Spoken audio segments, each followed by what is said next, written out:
so proudly revealed at the twilight's last gleaming, whose broad stripes and bright stars through the perilous fight for the ramparts we watched were so gallantly streaming, and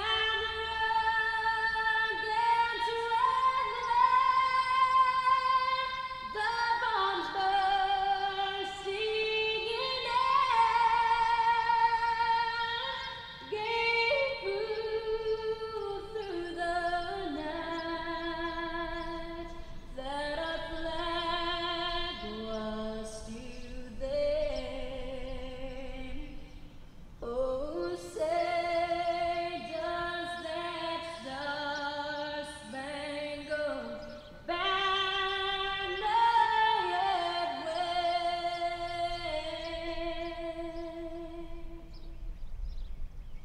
o'er the land of the free and the home of the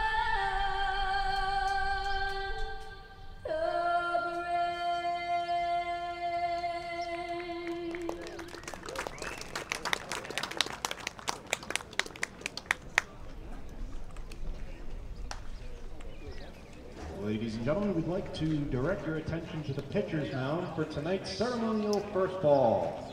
Throwing out the first ball tonight is Rusty Gorelick, reporter at the newest newspaper of the Beaver Dam Partners Incorporated, Nemasket Week.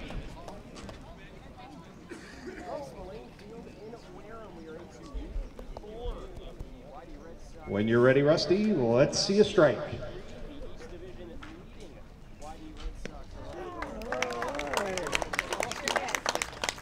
Gatemen Baseball, here on the Gatemen Baseball. Jack Hunter and Amanda Foster. I'm Aiden Blank. Good to have you with us. And Jack, the off day, everyone got a chance to reset. We'll hear a little bit more about what everybody did on the off day. But now we get a chance to get back to baseball, and the red-hot Gatemen take the field, ready for another revenge game against a D Red Sox team that they feel really stole a game from them just a few days ago. It was kind of a bad day for an off day. The team has been rolling after the infamous YD game on Thursday. You win on Friday, you win on Saturday, you tie a weird game on the road on Sunday, and then you win on Monday, all against really good teams. And so for the Gatemen, they've got to continue the mojo coming out of the off day. And there's no better spot to do it than at home, where they've been the best they have all year. Starting pitcher today is Riley Eichhoff out of Coastal Carolina. We have not seen him much this summer, just one appearance, and it was a short one. Yeah, Riley Eichhoff is a guy for Coastal Carolina that played a big role over the course of the season. The right-handed pitcher really came into a bigger role, starting more games over the course of the year after being a spot starter in 2022. What excites me the most about Eichhoff is he saved his best for the last portion of the season. In the Sun Belt Tournament, 6 2/3 innings, 3 earned runs. In the regular season at the end, 7 innings, 2 earned runs to clinch the regular season title for the Chanticleers, and then twirled a complete game in the Conway Regional. So his last 3 starts of the year were dominant starts. That's what's earned him this opportunity to pitch here on Cape Cod, and that's why a lot of people, including myself, are excited to see him pitch. Batter is R.J. Austin to start this game. It'll be R.J. Austin, Sander Darby, and Max Vieira. The first to swing for the D Red Sox, who come in that bright red uniform. Gatemen are in their cranberry reds, as they usually are at home. Eichhoff deals exclusively from the stretch. He looks, he sets, he deals. It's a strike. We're underway. R.J. Austin, infielder out of Vanderbilt. A lot of hype around his bat. He'll play left field tonight. Chopper up the middle, squeaks by the starting shortstop, Sebastian Murillo, and Austin has a base hit to lead off the game. We talked about somebody who saved their best play for the end of the year in Eichhoff, and R.J. Austin is the same way. SEC tournament 12, MVP. That's no small feat, and he's had a great start here in the Cape Cod Baseball League season. The last time these two teams played, he was only playing for the second time for the D Red Sox. He's really been able to settle in nicely for Scott Pigler's group. Hitter now is Xander Darby, lefty, takes a strike. YD comes in just a point up in the East Division, as we mentioned at the pregame show. They've got a nasty battle with Harwich going, as opposed to the West Division, where Katuitt does have a couple games on everybody else. And Wareham is in second, so best in the East, second in the West. That's the battle tonight. Wareham beat Katuitt just a few days back here at Spillane Field. And Eichhoff got an out in that game as well, the only out he's recorded all year. Wareham has lost just twice in 8 games at Spillane this season. Checks the swing outside, count is even at 1-1. Scouting report on Riley Eichhoff: throws a fastball a little less than half the time in the low 90s, has a changeup and a slider he uses both about a fifth of the time, and then he's got a high 70s curveball that he also makes in. 1-1, deals. Darby checks his swing, just a little outside. That pitch not nearly as hard at 84 miles an hour. Darby has played 7 games, 26 at-bats this summer. He's brought in 1 run with an RBI, 2 walks, 7 strikeouts. And 1 hit in the first meeting between these two teams. Count goes to 2-2. 55 games for him at UCSB in the spring, hitting to a .288 average with both 30 walks and 30 runs batted in. Eichhoff sets with a runner on first. Runner goes, 2-2 is slapped away. Riley Eichhoff is a guy that's in an interesting situation, not super established at the collegiate level compared to some of the other guys here. He's established for sure. He's been a key part of the Coastal pitching staff, but he's a draft eligible guy because he's just finished his redshirt sophomore year. So not a guy that's gonna, for sure get drafted and depart, but he's a guy that could play himself into the draft in a late round if he can have some few good performances out there, and then you got a decision to make. Eichhoff about to throw his 8th pitch of the night to UCSB's Xander Darby. The pitch, chopped left side, charging it third. Bozer throws across the diamond. Hussey picks it out, but it rolls up his forearm. Going to third is Austin. He will turn and hold there, so everybody gets up a base. That ball took a weird hop and escaped from the first baseman, Hussey. Bozer getting the start at third, not the usual third baseman. Number 29, Max Vieira. Well, I was talking to Seton Bobby Hall. a few days ago, and he said one of the hardest parts about going in between the outfield and the infield is the different throwing styles. In the outfield, you're a little more over the top. You're throwing longer distances. On the infield, you got to drop your arm slot a little bit. You're kind of slinging the ball a little bit more than, a little differently than you would in the outfield. So that's a tough adjustment. Wonder if that had something to do with skipping that one in the dirt there to first. Now it's Max Vieira, the righty hitting shortstop. Takes strike 1. Vieira and David Glancy are tied at the top of the league. You want to guess what category? Home runs. Nope. Stolen bases. Both are tied at 9. Oh, Glancy's right up there in home runs. Not anymore. Hunter Hines has gotten them. 0-1 off the end of the bat, right field. McLean perches underneath it, makes the catch. They're going to run on him. Throw coming in just late. Well, it's always a risk to run on Nick McLean, and that one just barely misses it. And F9 is going to score R.J. Austin, and the Red Sox have a 1-0 lead. And the reason why Glancy is no longer at the top of the home run leaderboard, Vieira has 0 home runs, by the way, is because of this guy, Hunter Hines, who was, his last 4 games has been just dynamic for the D Red Sox. Pitch on the way, rope left side, right side, sliding stop. Caulfield from the outfield grass throws, pulls Hussey off the bag. It's in time, 2 down. Xander Darby will score, though, after advancing to third on the tag. Catcher number and 30, it's now Will 2-0 King Sox. from Hines Eastern and Kentucky. Vieira both going to earn RBIs. Now it's Will King. Starting catcher righty. First pitch to him is outside.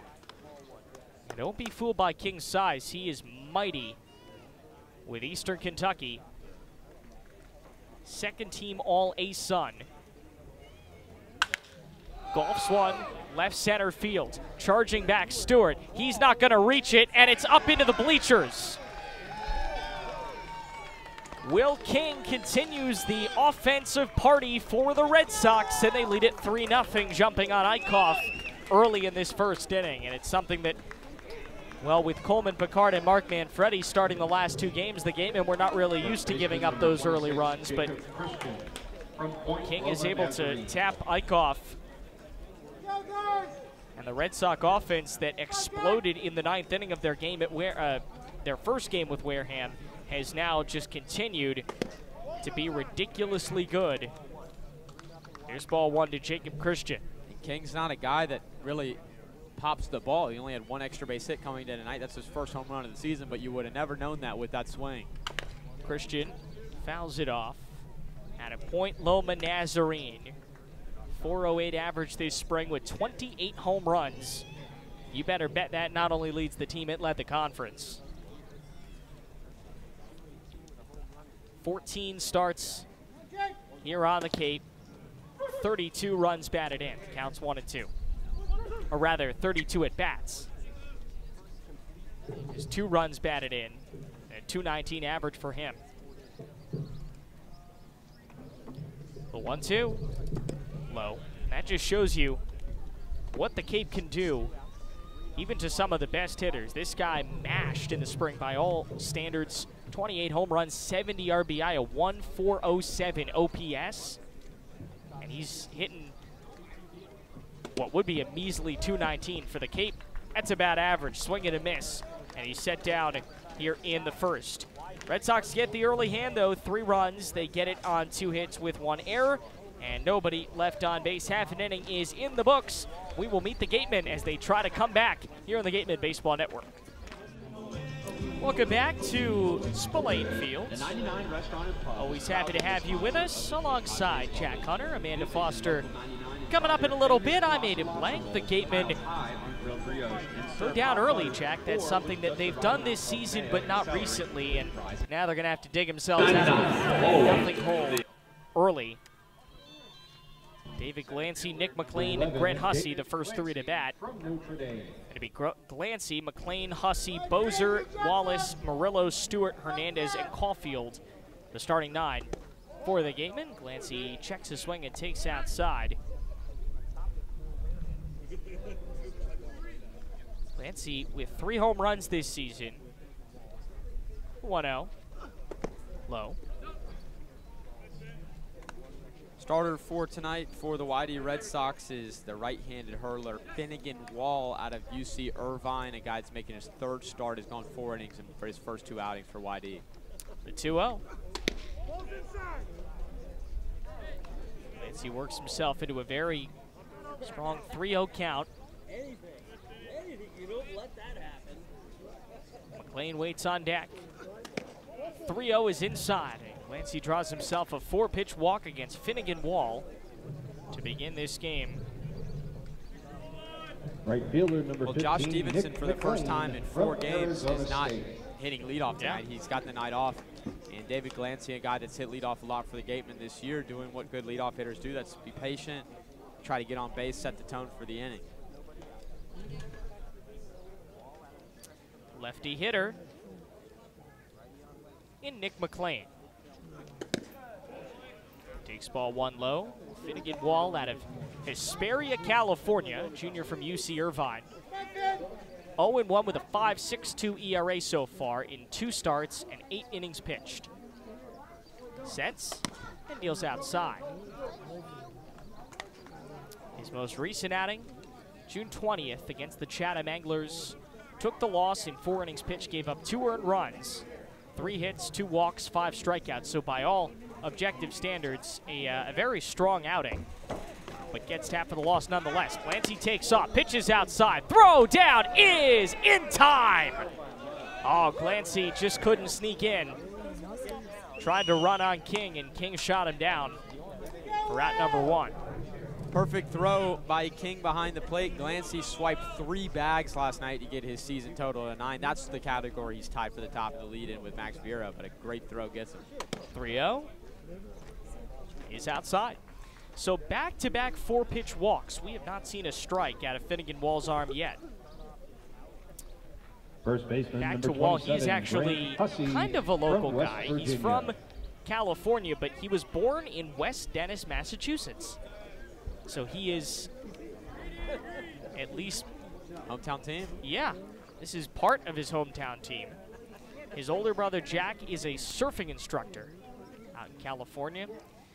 His other brother, Liam, played baseball in college. That one is a looper to right field, and Grant Hussey has a base hit, moves McLean up 90 feet. So both pitchers giving up some early base runners.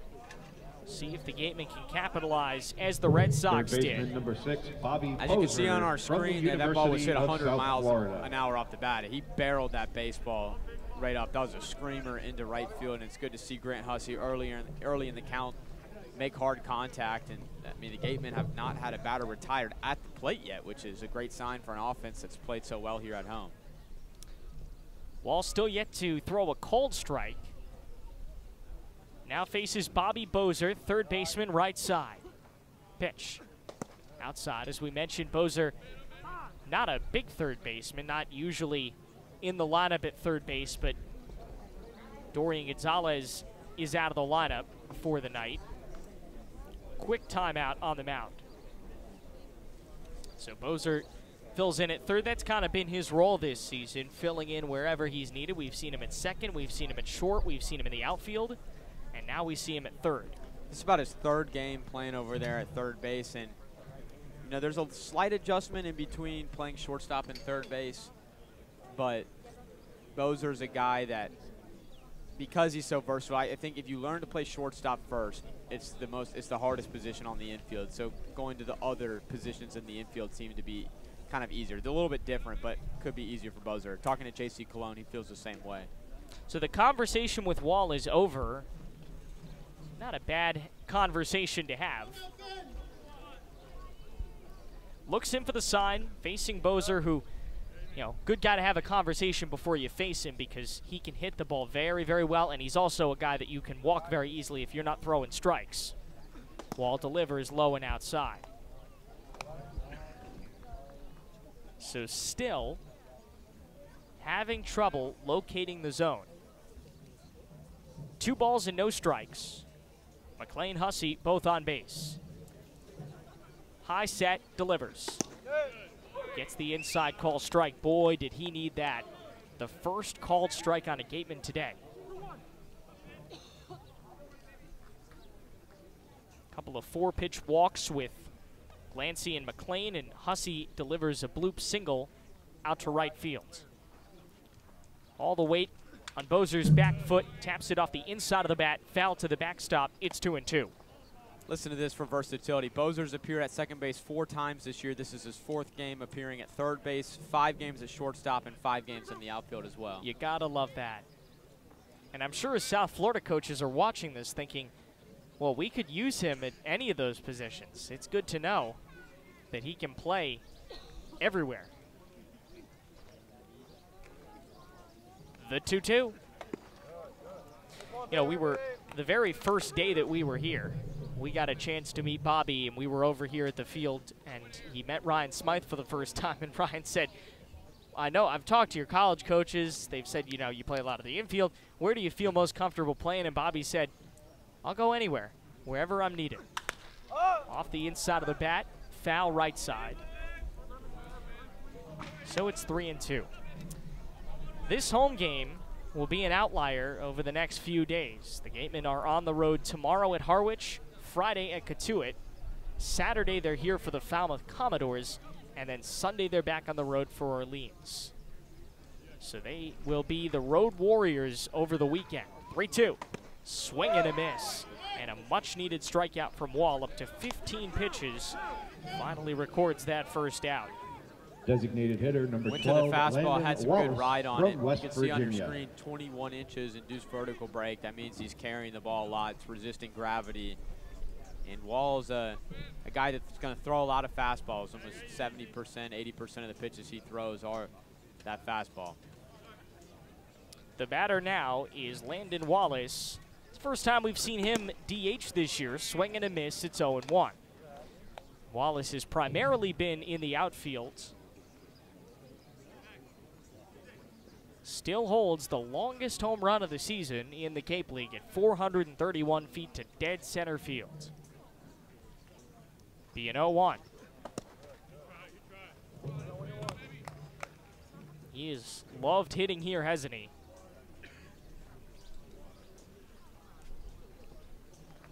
.357 average in the Cape League, really making himself valuable. A guy that has aspirations to play professionally is really looking like it right now. Another one fouled away. Wallace, Murillo, Stewart, the next three up. And all three of those guys have had some success at the plate recently, especially Sebastian Murillo. You can get him at the plate with a couple of runners on base. He can do some damage. Left field, sinking quickly, chase for Austin underneath it. Inning comes to an end with an F7, but the Gatemen are unable to get a run in this first inning. No runs on one hit, no errors, and one left. Second inning coming up next on the Gatemen Baseball Network. Welcome back to Spillane Field. The Gatemen had their off day yesterday, their second scheduled off day of the season. And for more on what they did, here's our sideline reporter, Amanda Foster. We're coming off of an off day, which was a good reset for pretty much everybody. Some guys went fishing, some guys just hung out in bed, some guys even went to Fenway Park, but regardless, it was a nice day not to play baseball. The team went into the off day with some momentum, coming off of a few wins at home, and they came in today trying to continue that momentum and get another win here tonight. Guys. Well, we enjoyed our off day. First ball of the inning is an infield single from Jacob Jenkins Coward. Center fielder legs out an infield hit.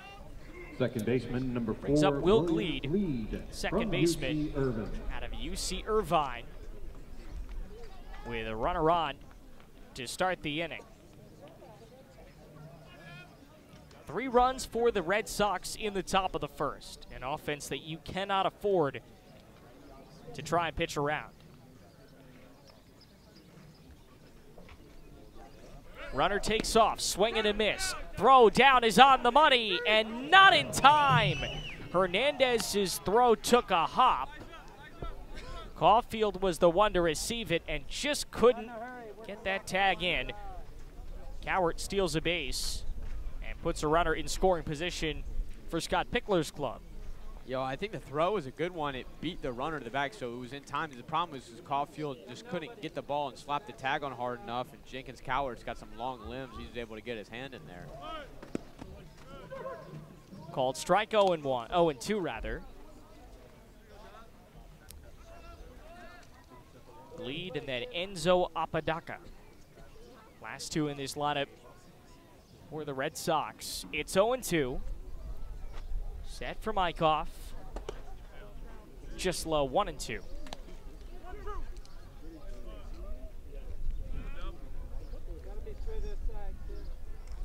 Red Sox 3, Gatemen nothing. Early in this ball game. Here at Spillane Field. Next one will be on Saturday night. First trip the Falmouth Commodores make. Swing and a miss. And the second strikeout of the ball game for Eichhoff. Riley able to rebound very, very nicely. Right fielder number 3, Enzo Apodaca from Arizona. Brings up Arizona's Enzo Apodaca.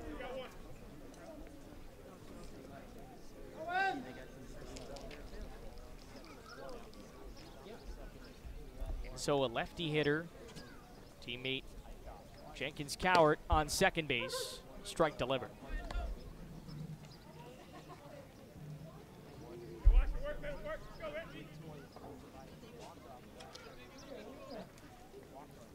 Gateman infields playing deep, at least on the right side. Hussey giving him a lot of room there at first base.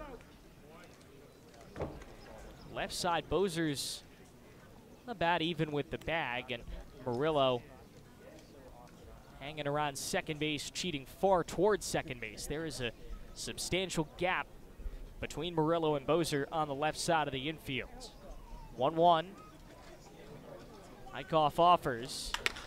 Off the end of the bat, dying in left center field. It dunks down for a base hit, and they're going to hold the runner. Stewart has too good of an arm to try that.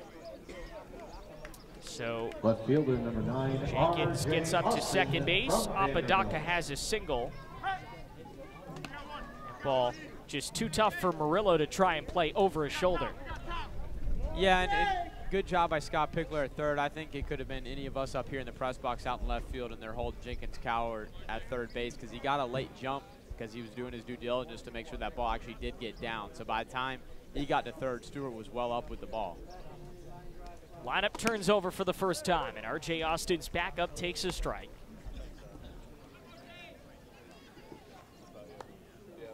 Single and scored the first run of this game.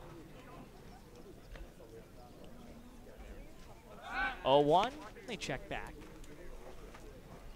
RJ in 6 games this season has 21 at-bats, hitting .381 with a home run and 2 runs batted in. Don't miss out on this opportunity, folks. Raise your hand if you're interested.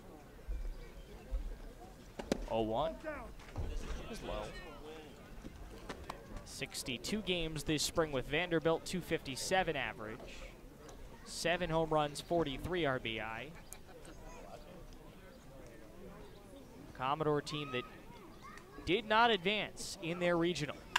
Off the end of the bat, off the inside of the bat rather, out to right field. McLean makes the catch. Good throw coming. Can he redeem himself? No, it's late, but there's a throw down to second that's right on the money. So the inning will end. The run does score. Give Austin the F9 and the sac fly. Jenkins Cowart comes in, make it 1 run on 2 hits, no errors, and nobody left. Inning and a half in the books here on the Gatemen Baseball Network. Shortstop number 3, Sebastian Murillo from Sebastian Georgia. Murillo leads off as we go to the last of the second. Gatemen, well, they're in an early hole. They had some base runners in the first, thanks to Wall not really having a ton of control over his pitches, but he settled down, retired the last 2 batters he saw, and now faces the 3 of the bottom 4 in this lineup. Murillo, Stewart, Hernandez, ball 1.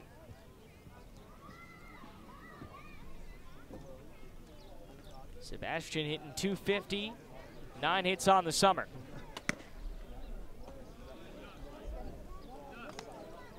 Murillo was one of those guys that went to Fenway Park yesterday. The 2-0. Hard hit, left field, down, and fair into the corner. No, it's foul.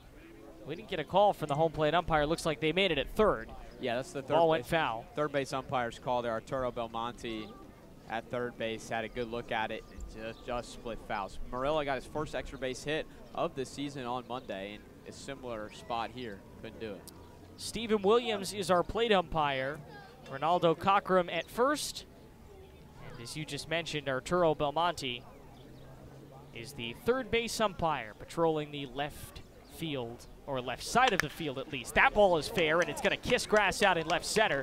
A base hit, hard hit from Murillo. 96 off the bat. The 2 balls that have been hit so far, Hussey and Murillo, they've been really, really hard hit, barreled up baseballs. And if the Gatemen lineup can continue to hit like that, that's only a good thing. Yeah, for sure. 1 through 9 has been the strength of this Gatemen lineup depth. In the last game on Monday versus Brewster, 8 of the 9 guys in the lineup, 1 through 8, all got hits in the game. And then the day before, for the first time this year, all 9 guys in the lineup reached base. It's been a team effort. Strike 1 to Zach Stewart. Good to see Stu back in the lineup. Only hitting 194, but the hits he has had, very strong pieces of hitting. He has certainly had his moments this summer. 0-1. Checked his swing. That's a strike. It's 0-2. for all those umpire fanatics out there. This is the first game that Stephen Williams and Arturo Belmonte have called for the Wareham Gatemen this year. Ronaldo Cockrum in game number 2 announced the Falmouth game last week, or excuse me, not announced, that's us, umpired. Just outside, it's 1-2. Was he the plate umpire in that game? First base. So, okay, so he was not the one that was having conversations with us between innings. No. 1-2. On the way. Low 2-2. That was a game that I think Gateman fans would probably be okay just forgetting. Yes. Probably their worst loss of the season. I think we can say that. To finish the umpire note, Jeff Merzel, after umping 4 of the Gatemen 6 games last week, has not been on the cruise so far this week. Off the inside of the bat. Nubber, right field, over the shoulder, grab by Gleed. Whoa! Are you kidding me? Wow. Falling over his back. That is a top 10 kind of play from Dub Gleed out at second base. Wow. I don't know how he got that. Full extension going backwards. That's tough. Stewart's got to be a little bit steaming going back to the dugout. He certainly should feel like he just got robbed of a base hit. Ball low to Yadi Hernandez. Wow. Well, at least he didn't hit it hard. If he had barreled it up and that something like that had happened, you feel worse. But at least, yeah. You know, sometimes you feel like you get a little freebie if you jam one like that and get a hit. Still doesn't feel good. Check back. Hernandez been with the Gatemen since opening day. At this point, only catcher who has been with them since opening day. Another check back. Ooh, that was close, but Sebastian's in safely. The catcher position has seen a lot of turnover over the first bunch of games of the season. Ryan Campos has been released, and starting tomorrow, he'll be able to put Rene Lastris from Florida in the lineup. Fresh off an appearance in the championship of the College World Series, his team national runners-up. They'll have Hernandez, Lastris, Tommy Splain, pretty much in a rotation. At least that's how they've been doing it this season.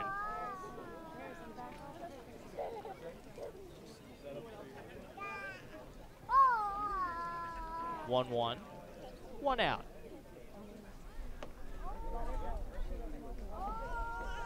Pitch on the way, runner takes off, it's inside. Murillo, the throw beat him by a mile. And he's gunned out. The Gatemen now twice have been thrown out at second base. A team that is usually fairly successful getting runners up like that, but so far they have not had any success with King. Well, he hit a home run in the top of the first and has thrown out 2 runners so far. It's safe to say he's done his job so far today. Suddenly, Wall's a strike away from getting out of this thing. He does not, throws it away. 2-2.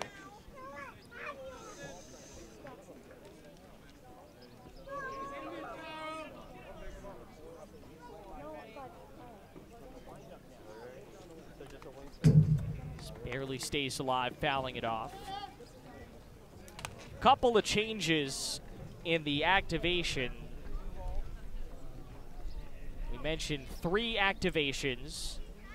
The other 2 pitchers, both Nolan Hughes from Fordham and Tommy Kane from Maryland, this count goes full, have been added to this staff, both of whom saw significant time in their spring seasons.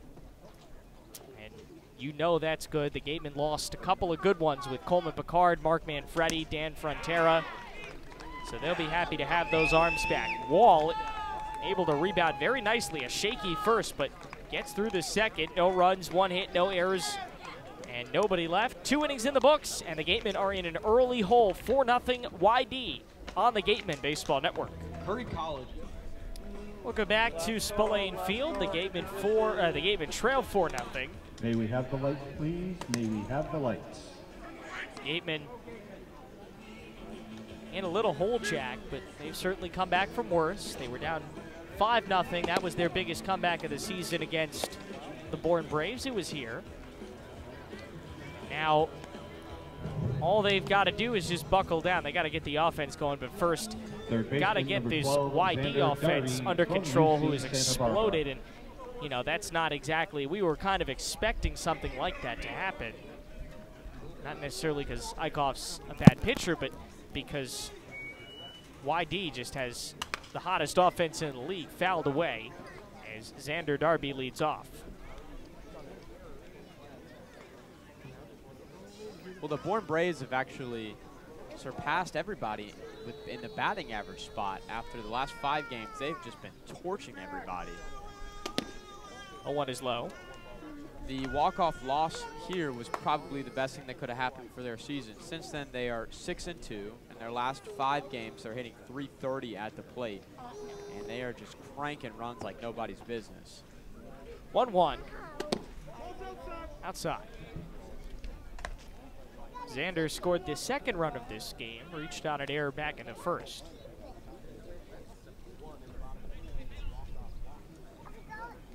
Eichhoff's 33rd pitch of the day is a 2-1. It's in the air, pushed out to left field and foul. Darby, Vieira, Hines is up in this inning. 2 of those 3 were put down in the first.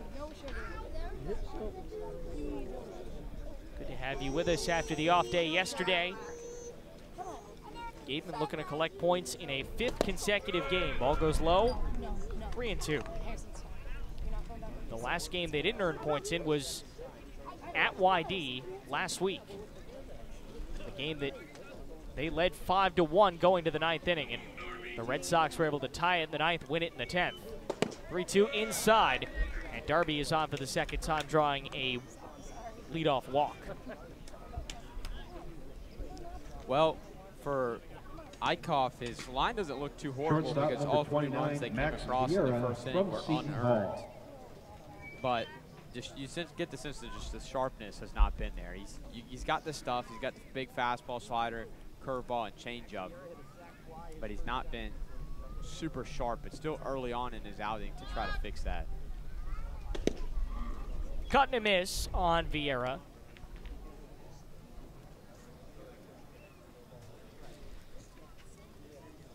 Vieira out of Seton Hall.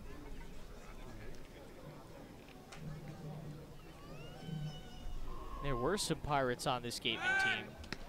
There still is one, Yadi Hernandez. The other Daniel Frontera released last week. 0-1. Lead off first from Darby. Checked his swing. Oh, it pops right to Yadi. The throw's perfect and in time. Vieira tried to get a hand, I beg your pardon, Darby tried to get a hand in there. He took off too soon. He didn't realize that that ball was going to perfectly go into Yadi Hernandez's hand. And a very good break for the Gatemen as they get Eichhoff a first out here in the 3rd. So back to Vieira on a 1-1 that's low. Second place has been a bad place to try to take another bag. 2 Gatemen have been thrown out stealing. It should almost be 2 for YD, but one was called safe on a bang-bang play. That one the first time YD's got cut at second. Way out in front of it, 2-2. First trip to Harwich tomorrow. We'll be at White House Field for a 6:30 start. Gatemen and the Mariners. Harwich is in first place. One of their losses, in fact, probably their worst loss of the season, came here. 12-1. The first time they met the Gatemen. Count goes full.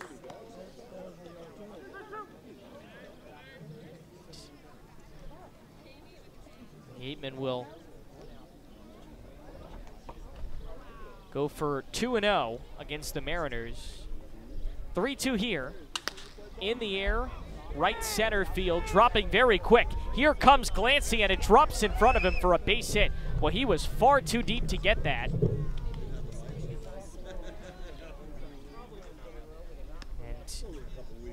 Designated hitter now, number 44, Hunter Hines. There's a runner on for Hunter Hines. Good hitters have a knack for finding spaces in the field where hitters aren't, or fielders aren't. And Glancy is playing a little bit deeper than regular depth. fly ball was only hit 75 off the bat, wasn't hit too high. Bad luck single for Wareham. No, they're using it, but like areas where like stand and stuff. So the batter is now Mississippi State's Hunter Hines, as you mentioned, head and shoulders above the rest of the league in home runs. Swing and a miss, 0-1. Yeah, I was asking you about that in the first, and you know, it seemed like Glancy was out in front of it, but if you look at it, Hines now with 6 homers. Glancy still in second place with only 3. 0-1, check back. The Red Sox as a team had 4 home runs in their last game against Chatham, an 11-5 victory on Monday. It is a team that has really enjoyed the long ball, and they have the park for it. If you can elevate the ball, you know, even a ball that is probably barely a pop fly here is on a cruise missile out at Red Wilson Fields. Yeah, the funny thing is you know, that game was at Chatham, first of all, and second of all, they've actually hit tremendously better, especially power-wise, on the road. 0-2, outside, throw down, just missed him. So a stolen base. Max Vieira. Both teams testing each other on the base paths. The Red Sox have been far more successful than Wareham. Well, that was a delayed steal, so Murillo got to the bag pretty late. Hernandez kind of had a double clutch, and that was it. Way out in front of the pitch. And Eichhoff has a 3rd strikeout, setting down his first batter here in the 3rd. Vieira with that last steal. The first player in the Cape Cod Baseball League to double-digit swiped bags this year. David Glancy sitting out at center field, still 1 back of Vieira. Gatemen is a team 6th in steals? 5th. 5th. 23 on the season. Low strike to Will King. He was the home run king earlier. His first of the summer. The righty stands in and readies himself for a 1-1 outside.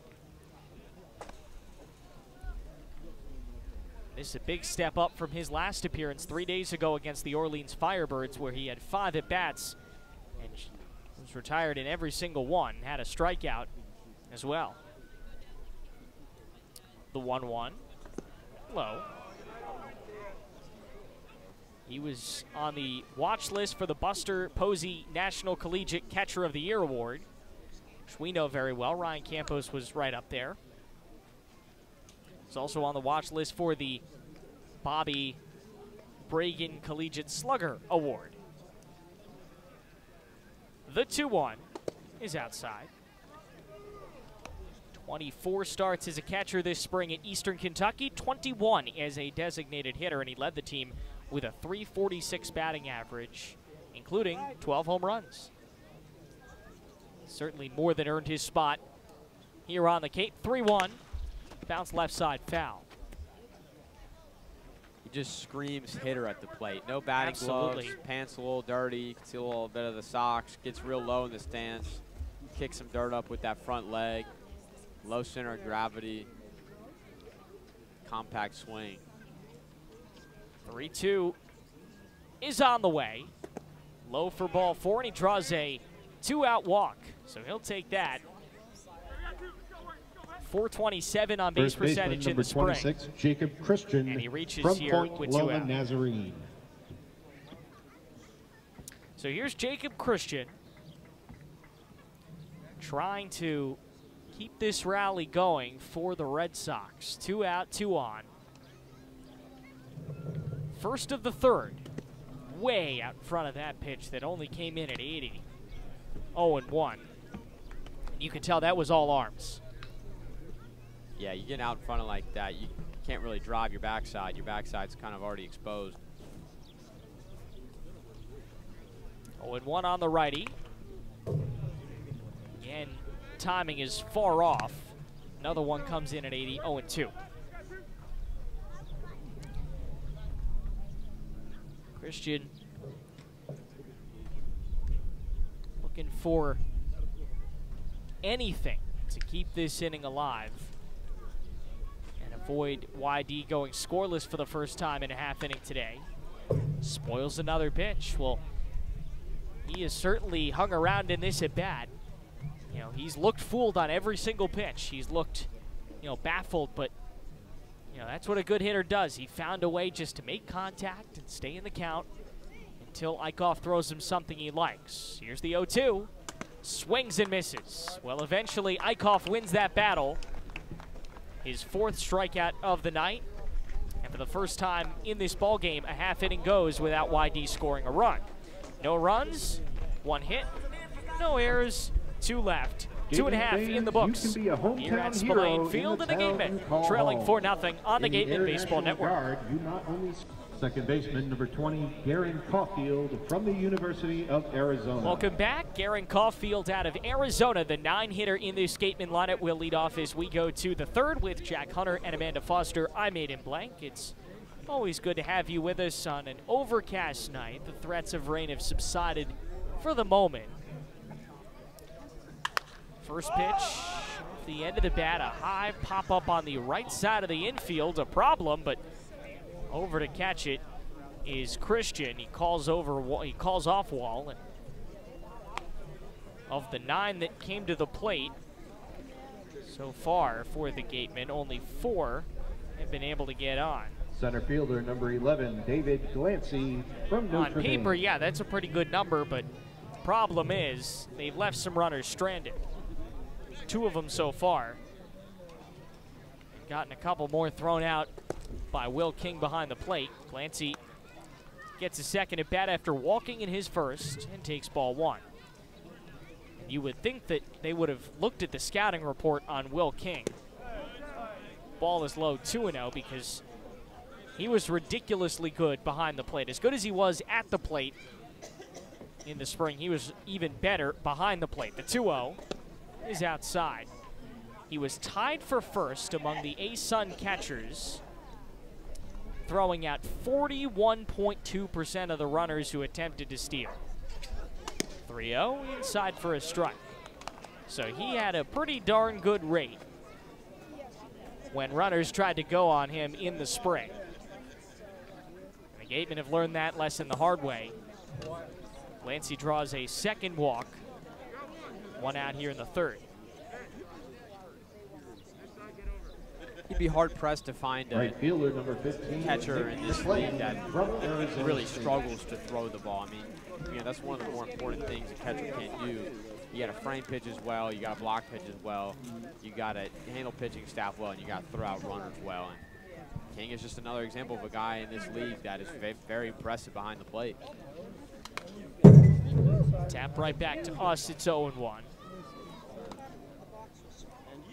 You'll notice that YD has made very little use of their dugout tonight. I don't know if we can get a shot of that, but there are only a handful of Red Sox actually in the dugout, and they're on the very front step of it, fouled away. It's 0-2, and the rest of them are down by where Amanda usually is, where our camera is, down the first baseline, and that is because the dugout flooded.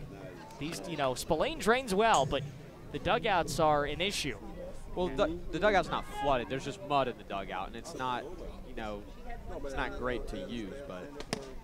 Swing and a miss from McLean. He's down on strikes. 2 down. There's just about a thin layer of mud that goes through the entire dugout that's making it a little probably uncomfortable to be in. The Gatemen have a pretty similar looking dugout. They're hanging in there tonight. The Red Sox, they don't want to be in there, and that's their prerogative, I guess. Hussey now with a single in his first at bat, gets a second chance here with the Gatemen in the bottom of the 3rd. 4-0 Red Sox lead. Gatemen offense has been there in spurts, but has not been able to find that first run. Bobby Bozer waits on deck if they can get it to him.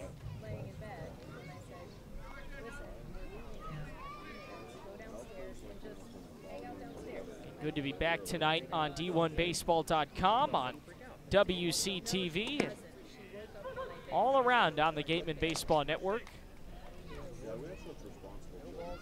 6:10 pregame tomorrow, 6:30 first pitch in Harwich, our first trip of the summer.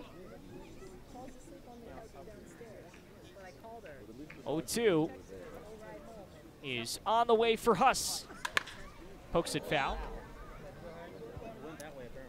The Gatemen, no matter what happens tonight, will over the next 2 days face the best two teams in the East, and likely on Friday will face the best team in the West.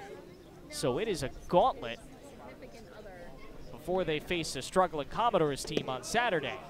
Outside 1-2. Well, the good and the bad thing about this league is there are no off nights. The Gatemen have taken it to some of the better teams in the league over the past few days, and you know, they've also struggled against some of the worst teams in the league as well at times. You know, you can't take too much stock into really who you're playing. Any given day, you got a good chance to win or lose. 1-2. Holds off, and the count levels at 2-2.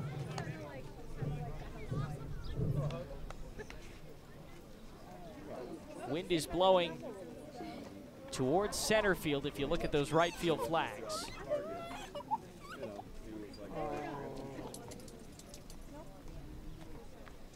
Deuces are wild, 2-2. Hussey taps it, fair play right side. Christian is going to run it over to the bag to end the inning. 3 scoreless to begin the day for Wall. No runs on a hit, no errors. Beg your pardon, no runs, no hits, no errors. And 1 left, 3 in the books. We're a third of the way home. Let's keep it going on the Gatemen Baseball Network.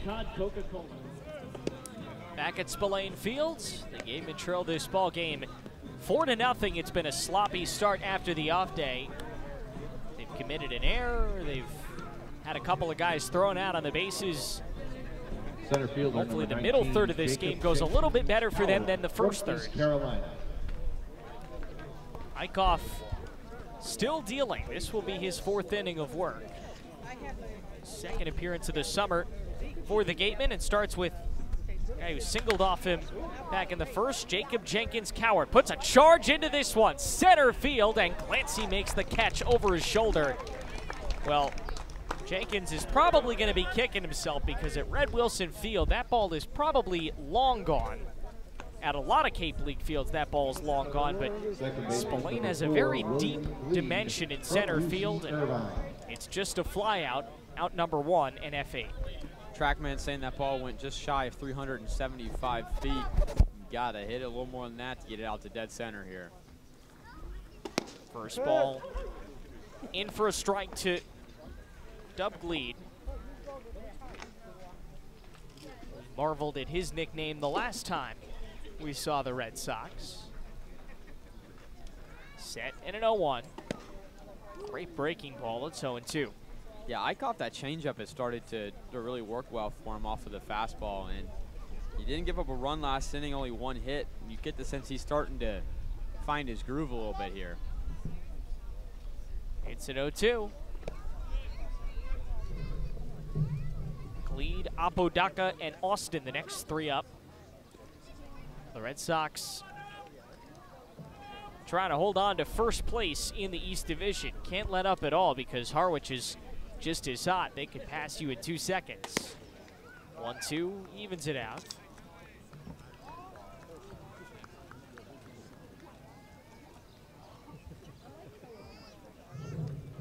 Even offering on the 2-2 here. Pitch is en route. Outside, and there will be a full count. Eichhoff's really showed Gleed everything in this at-bat. Fastball, changeup, slider.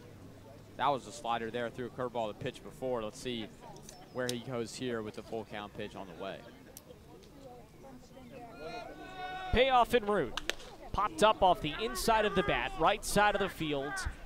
Just into fair territory. Hussey makes the play beyond first base. Couple of flyouts to start the 4th inning, and now the 9-hitter Enzo Apodaca will try to extend the inning for Yarmouth Debtors.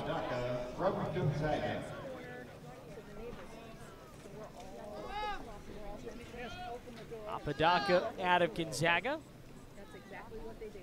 No, that's not right. He's out of Arizona. No, you got it right the first He time. takes strike one. Gonzaga, he's a Gonzaga Bulldog. Ah. And they said, do you want to take the console? Actually in the transfer portal. And then I thought about it later on, and I'm like, yeah, I want to go get it. So I picked the truck up and loaded, like pulled it out of his dumpster, threw it in the back of the truck, brought it home. Pitch on the way. Fouled away. Like everything grew into it, you know what I mean? And I was at the point where I actually took the fence out onto the yard, and You were going to handle this. Padaka was born in Arizona, out of Scottsdale. Checks, takes it 1-2. He's played 2 seasons at Gonzaga and 2 seasons in the West Coast League. I will tell you, I did Put up good numbers this spring at Gonzaga. 281 average, 382 on base percentage. Off the end of the bat, caught on the run out at second base by Garen Caulfield. And a couple of flyouts, able to make it a 1-2-3 4th inning. The Red Sox still on top 4-0. Gatemen offense trying to get something going as we go to the last of the 4th next on the Gatemen Baseball Network. Third baseman, number 6, Bobby Bozer from the University of South Florida. Middle innings here in Wareham. Good to have you with us with Jack Hunter, Amanda Foster, I'm Aiden Blank. The Gatemen trailing 4-0. And boy, could they use some offense. Wall has developed a rhythm. Now faces the middle of the order the second time around and throws one in the dirt to Bobby Bozer. Out of South Florida, the count is 1-0. Bozer, Wallace, Murillo, the 3 scheduled to get up here in the 4th for the Gatemen. Cut and a miss, 1-1.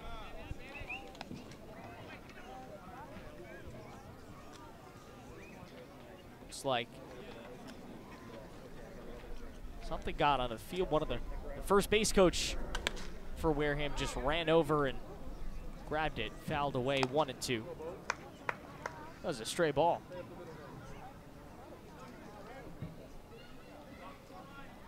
One and two. Another inning of work for Wall, trying to get a first out. Rose it low, 2-2.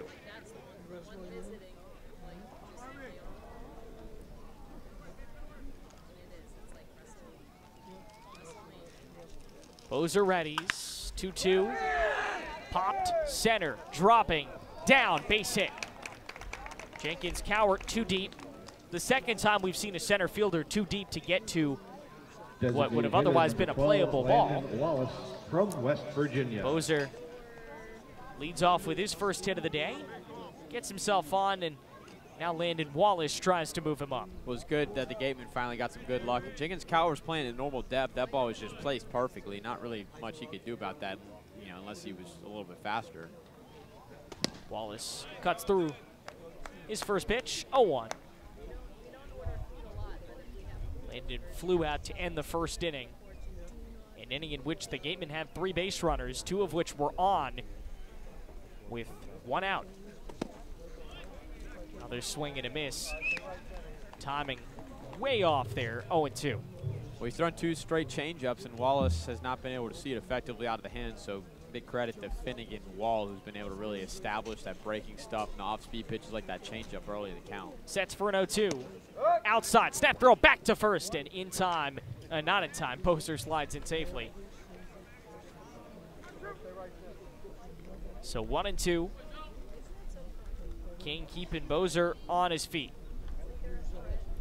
Righty hitting Wallace, low stance, wiggles the bat above his shoulder, and takes it low to even out the count at 2-2.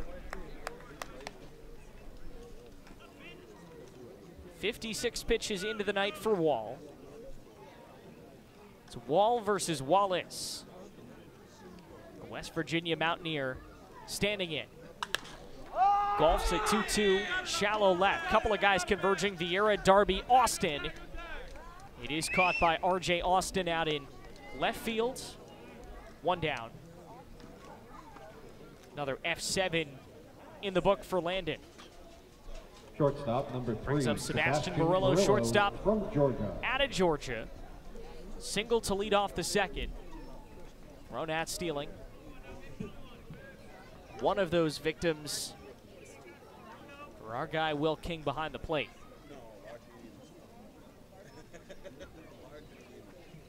Pitch on the way is low. Blocked by King. It's 1 ball and no strikes.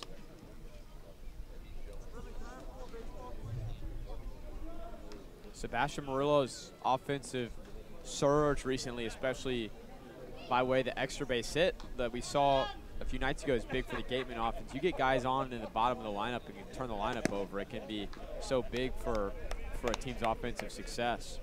2 balls, no strikes. Murillo had a great finish to that game against Brewster. Double and scored a run and then was hit by a pitch. So he reached in 2 of his 4 at-bats there. Outside 3-0.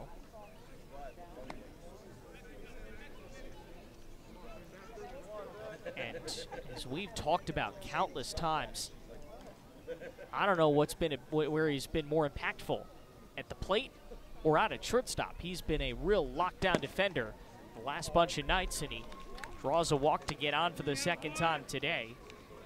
Moves up Bozer to 2nd. Left fielder number 53. 2nd time in this game, Gatemen have 2 runners aboard. Zach Stewart once again trying to bring him in. I think Wall at this point is a little fortunate to have still a 0 on the board in the Wareham run department. Like kind of Eichhoff, he hasn't really been super sharp, but the Gatemen have not been able to tack home anything, leaving some runners on base in 2 out of the first 3 innings. Excuse me, swing 0-1. Don't go any further, really. He's gotten, it's a combination. First inning, he struck out a batter and then got the next to fly out.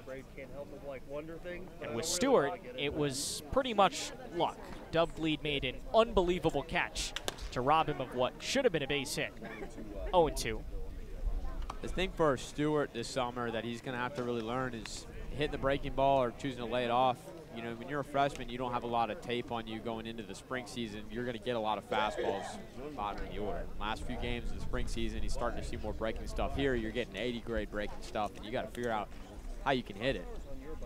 0-2.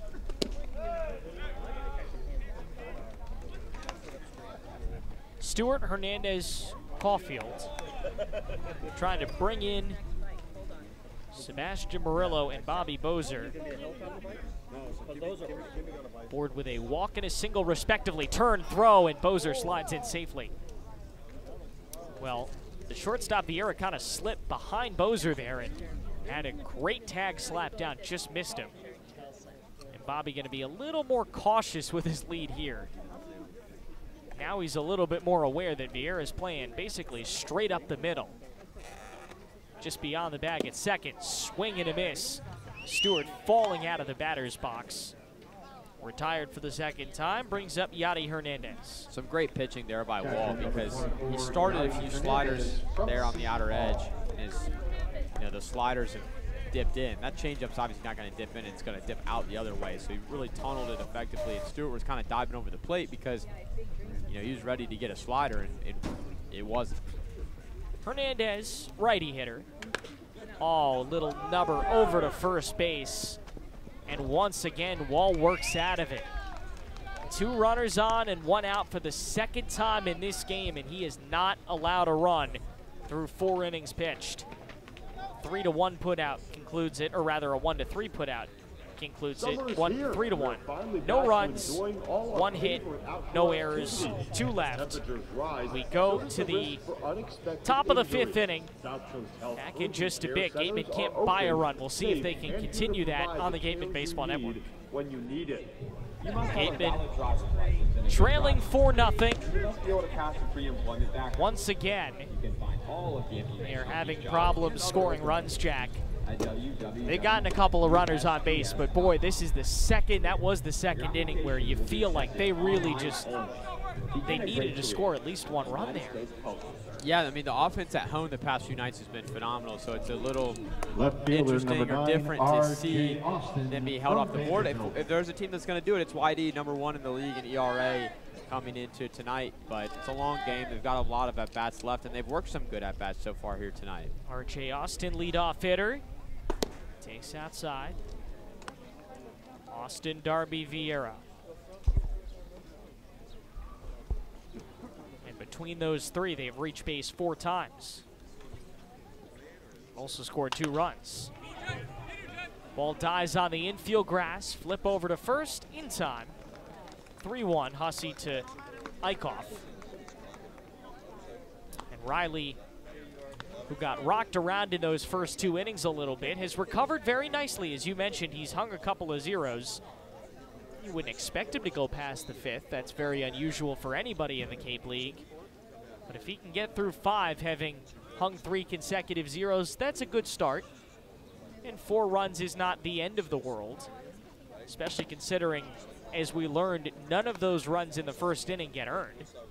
So he's only responsible for 1 of the runs today. Though I'm sure he probably wouldn't feel that way if you asked him. He would say, all of them are on me. 0-2. Well, that last play, I just want to give a shout-out to Grant Hussey there. That ball was spinning like that. You pick it up with your bare hand right before it gets to that stone dust infield. That's such a tricky play to make, grabbing the ball that's moving with the bare hand.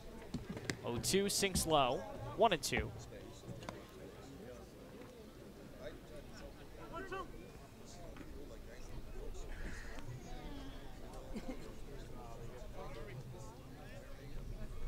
Well, 1-2. Tapped off the plate. Yarmouth, Dennis, and Wareham for the 2nd time this season.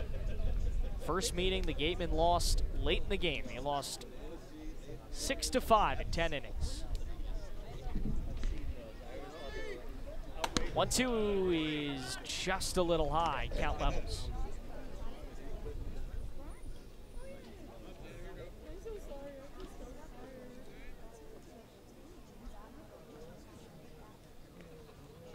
Two. Popped up, right field. That ball is carrying and off the fence. Hustling into second is Xander Darby. 1-out double, and the Red Sox are in business here in the 5th. It's a pretty big pop up there. He hit it 370 feet, hit off the wall, 96 off the bat, according to our friends at TrackMan. There's no doubt about it that ball was just crushed. His curveball in the zone from Eichhoff that he left up a little too much. And Darby, he went 2 for 5 yesterday or on Monday with a double, strikes again here. So the batter now is Max Vieira, shortstop out of Seton Hall. Takes ball 1 outside. Hines is on deck. 1 out in the inning and a runner on second base.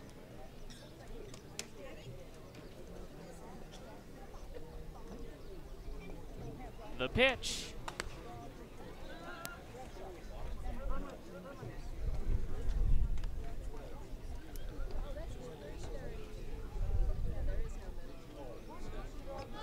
Umpire gets some more baseballs. We're back to play.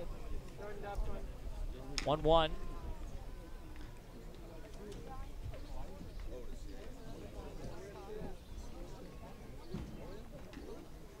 Checked his swing. Ball's in the dirt, and Hernandez blocks it. Eichhoff's really got to hunker down here. You get the sense, runner in scoring position, bullpen's hot. This is probably going to be his last batter here, 1 out in the 5th inning. So he's got to try to get an out. Right here, 3-hole hitter. 78th pitch. Chopped over to first. Hussey corrals it. 2 down. Give him 1 more. G3. Another roller for Grant Hussey. And now it's Hunter Hines. Designated hitter number 44, Hunter Hines from Mississippi going State. to be the day. It looks like. Ryan Smythe went out to talk to Eichhoff, who just shrugs. I'm sure he'd love to face Hunter Hines, but he will not, and that's a smart decision, getting a fresh arm for a guy who can put the ball just about anywhere beyond the fence in any direction. So there's a conversation on the mound. We will see a substitution, and we'll tell you about that substitution when we come back. It's 4-0 YD. We're going to the bullpen for the first time on the Gatemen Baseball Network.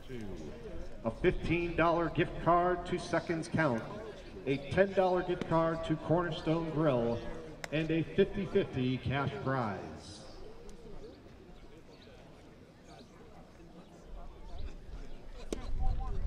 For the first time in this ballgame, Ryan Smythe goes to the bullpen.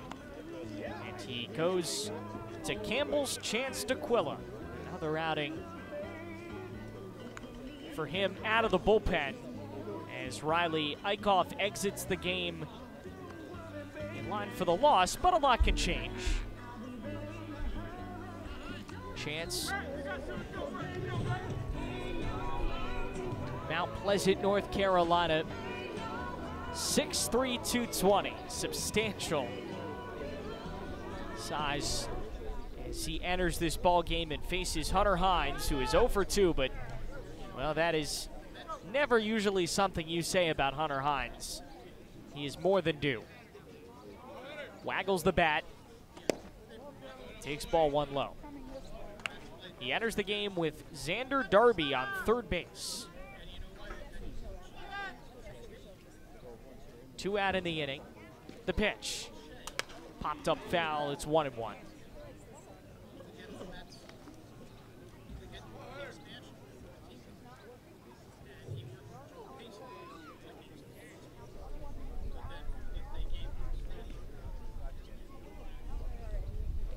One on the way.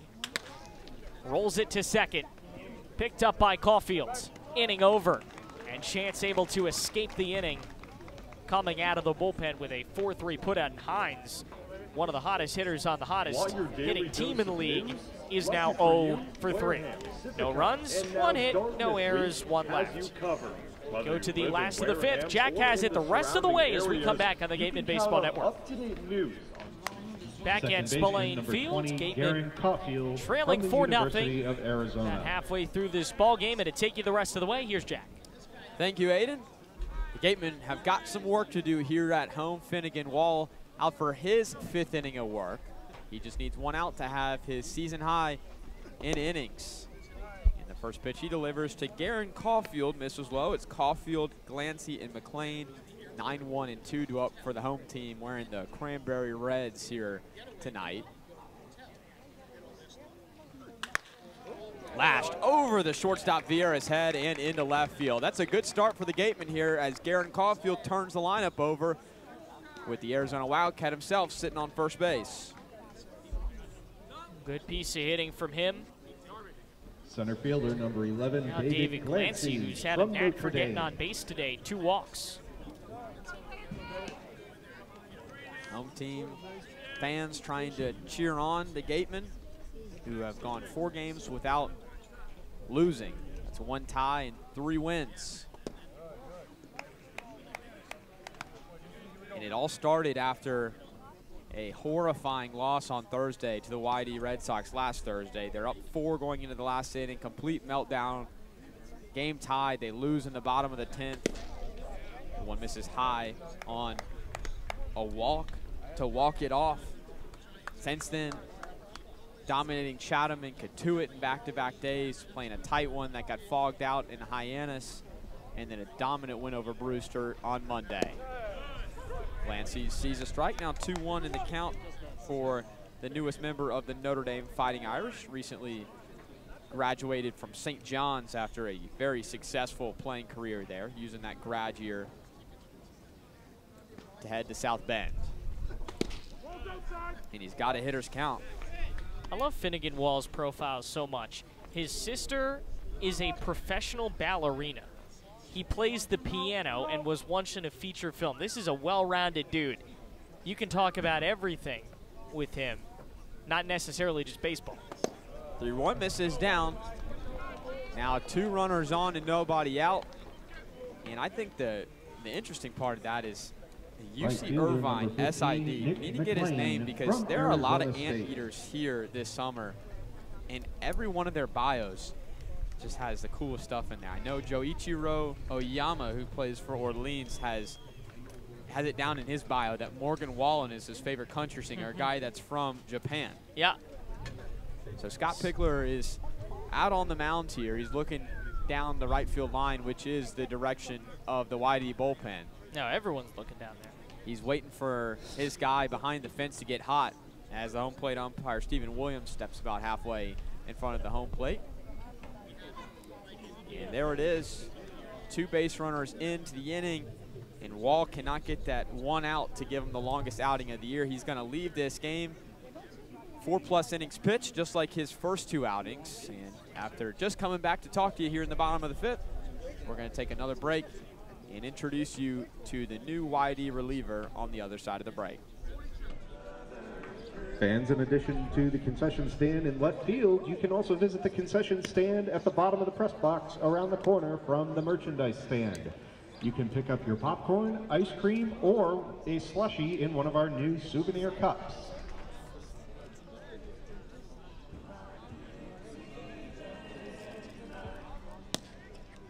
The second pitcher today for the YD Red Sox is Jason Doktorzik out of Nevada. Just completed his first year there after spending his freshman year at Sonoma State Community College. The big 6'6", wiry right-handed hurler completing his warm-up tosses here on a Wednesday night on the Gatemen Baseball Network alongside our producers Braden Shank and Rachel Manning. Right fielder, our wonderful number 15, partners Nick at Wareham Community McLean Television, from and my Arizona broadcast State. partner Aiden Blank. It's a big time in this ball game for the Wareham Gatemen, who have 2 runners on and nobody out, down 4 after a big first 2 frames for Scott Pickler's ball club. 3 runs in the first, a home run from Will King included in that, and another one tacked on in the second. First pitch to McLean, hit to right, Apodaca ranging back, he's got it. Tagging to go to third is Garen Caulfield. He'll get there without a throw, so McLean does his job to get the runner over. Now runners on the corners with 1 out. Doktorzik's last outing was a week ago against the Bourne Braves. 4 2/3 innings, an earned run, 4 hits, 5 strikeouts, and 18 batters faced, so he can go long. Let's see if Scott Pickler maybe tries to save his bullpen a little bit. Stretch Doktorzik. No, an inning, maybe 2 or 3. Caulfield 90 feet away. Grant Hussey at the dish. The West Virginia Mountaineer takes a slider for strike 1. Finnegan Wall finishes his day with 4 innings pitched, 4 hits, no earned runs, 5 walks, 4 strikeouts. Got the job done.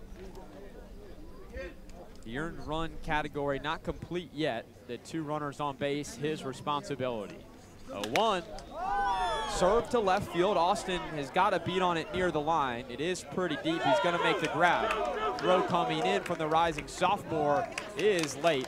And the Gatemen strike here in the bottom of the 5th for the first time this evening. It's 4-1.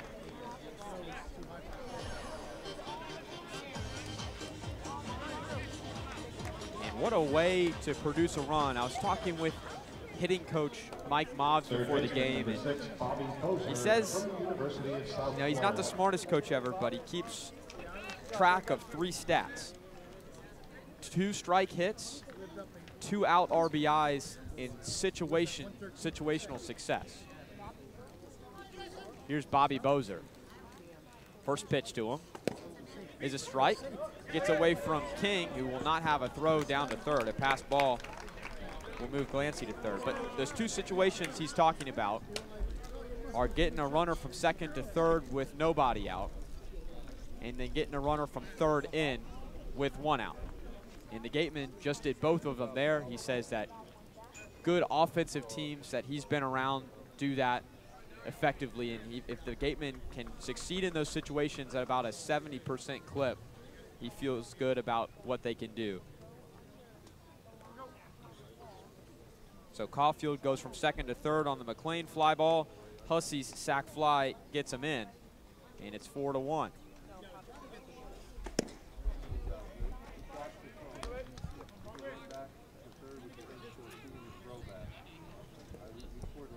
Two outs in the inning. Now let's see if Bobby Bozer can tack on another. Doktorzik's 1-1. Big swing and miss. This one gets past King again. And here comes Glancy to the plate. And he goes in standing a little bit closer than anyone was expecting. It's now 4-2. They'll take it. They've actually capitalized a little bit. You know, King's been so strong the first couple of innings behind the plate. He's been an iron wall, and he's thrown out a couple of runners. Here they've been able to take a couple of bases, and they're able to score 2 runs on him. I mean, they'll be okay with that. You know, cut this lead in half. Now Bozer just has to hit. Doktorczyk is a starter for the most part. He shared the team lead this spring, 14 starts, 3 and 5, 71 strikeouts, and 75 and a third innings. Bozer to center, coming in is Jenkins Cowart, and he makes the grab for out number 3, but the Gatemen cut the deficit in half with 2 runs on the inning thanks to 2 passed balls, 1 hit, and nobody left. We go now to the 6th as the rain starts to fall here at Spillane Field. It's 4-2. Catcher number 30. Chance DeQuilla back out on the mound. We do have a final line for Finnegan Wall now. It was a pretty solid outing for the right-handed hurler. He goes 4+ innings, 4 hits, 2 runs. Only one of them was earned, and they were all scored after he left the game. 3 walks and 4 strikeouts. Will King, the catcher, to the plate here in the 6th. The first pitch fouled away.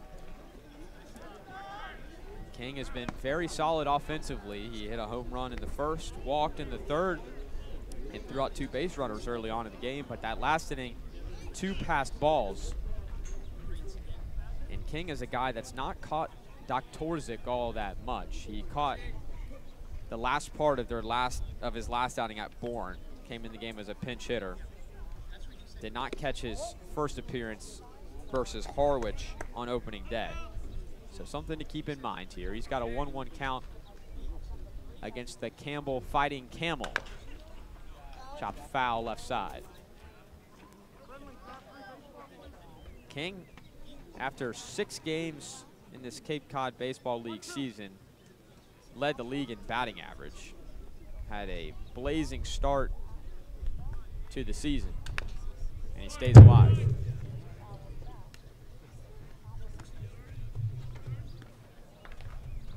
So the blazing start allowed him to keep his batting average now over 300, despite the fact that coming into tonight, 3 for his last 20. DeQuilla's 1-2. Misses outside.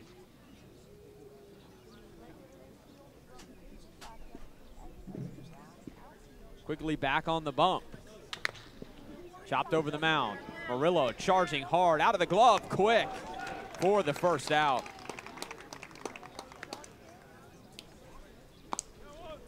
First baseman number 26, Sebastian Jacob Murillo Christian continues from Point Loma, to put Nazarene. on a defensive clinic.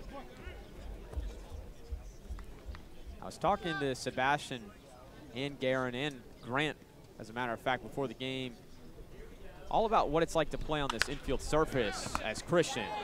Down to Bozer at 3rd, a long throw across the diamond, and Bobby makes it look easy. To continue that thought, Sebastian and Guerin said this too, the hardest balls to field on this infield are the slower rollers. Not the slow rollers, but the ones that aren't corked, because the way the grass works and the stone dust as well, the slower balls, you get less predictable hops. And so you see often those 2 guys up the middle charging balls like Murillo did for the first out. Here's Jenkins Cowart, the ECU Pirate, just finishing his sophomore year. A changeup, fouled out of play, and a little alleyway there. Wareham Middle School to the left of us.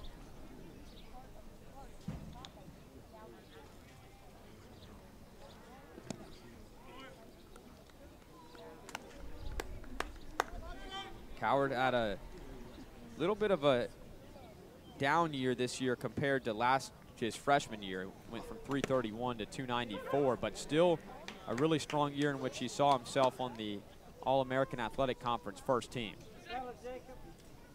He's in a 2-2 count now. Lefty, slight waggle, waits, and has worked a full count.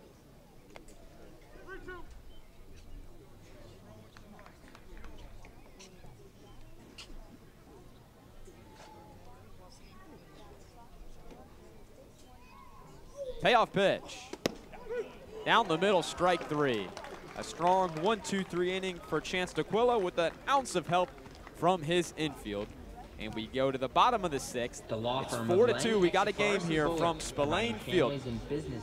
We go now to the bottom of the 6th, and our third member of our crew, Amanda Foster, is standing by. Amanda? Well, guys, one of the reasons that the Gatemen are able to stay so loose and come back from being behind in games is because of the chemistry and the energy they have on the team. They have a lot of different personalities and a lot of really funny guys. There's some really outward, outgoing guys like Landon Wallace and Zach Stewart, who are pretty out there, but then you've also got guys like David Glancy, who are more like silent assassin type guys, humor-wise, in the dugout. Regardless of their humor, their personalities, everyone's been able to blend really well together. There's a great level of chemistry on this team that allows them to come back and stay loose on the field and come back when they're down, guys. Yeah. Thank you, Amanda.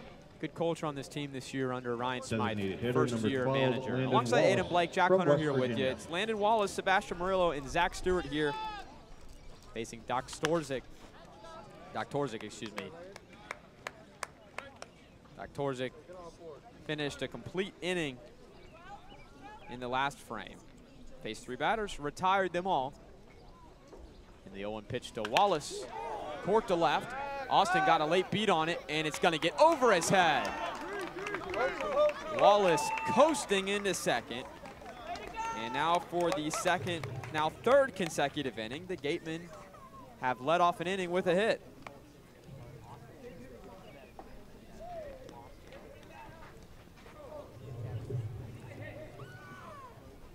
So Landon Wallace continues to stay hot. Had a home run the last time we talked to you on Monday.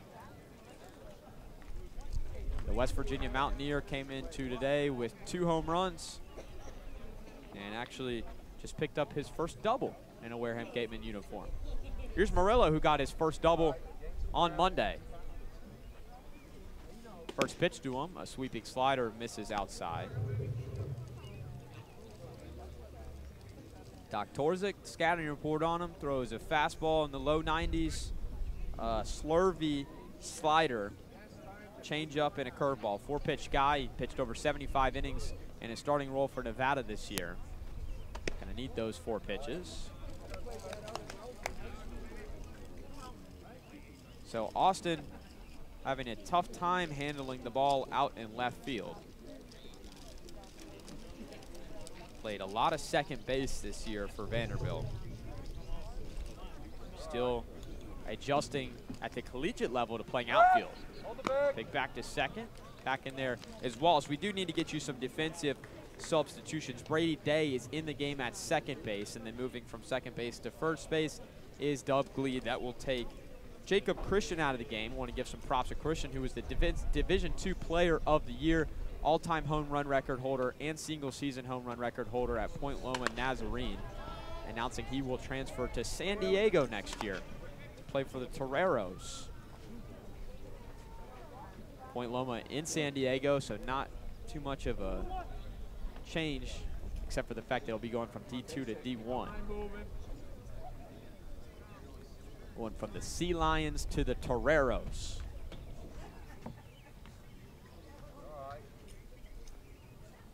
Two-one. Murillo to left. Austin now coming in, and he's got it for out number 1.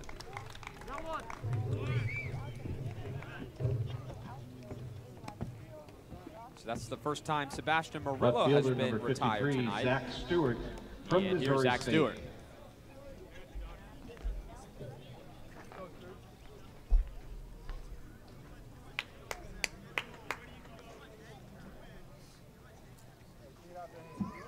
Stewart at some point is due to get back on track.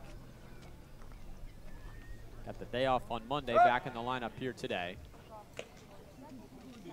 Doc Torzik will sling it back to second to avoid the disengagement. Him and Ronaldo Cochran were talking about that new pitch clock rules in the Cape Cod Baseball League this season.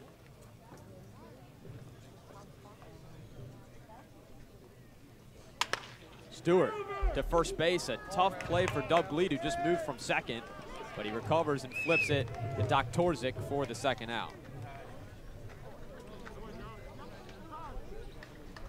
Catcher number 24, Gotti Hernandez. So Stewart does move the runner over, but he is now 0 for 3 on the day.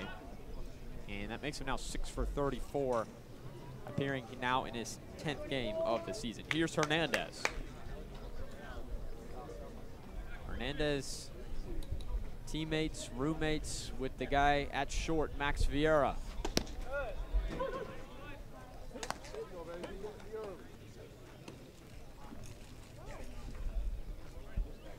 Has a lot of respect for Vieira, who's been playing fantastic. Has been at near the top of the leaderboard, you know, in batting average this year, the Cape Cod Baseball League.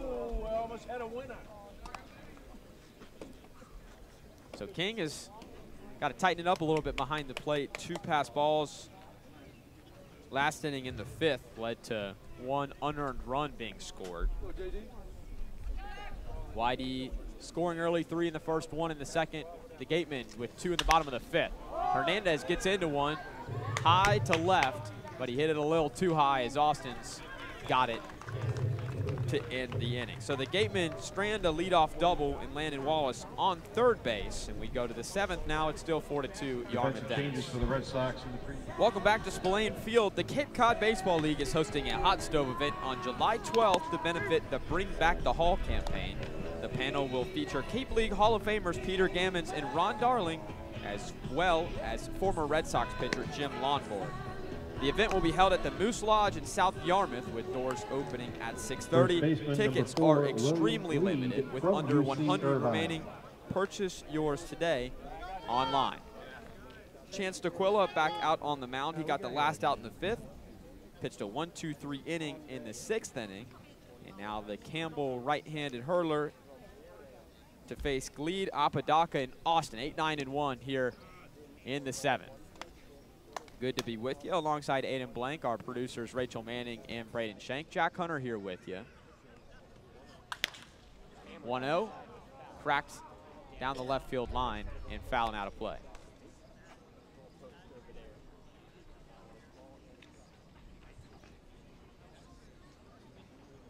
Dub Gleed sees a spinner drop right into the zone. Gleed has struggled a little bit here in this Cape Cod Baseball League season, hitting 158 in 6 games played. Now here in game 7, takes one high and tight, backed up off the plate.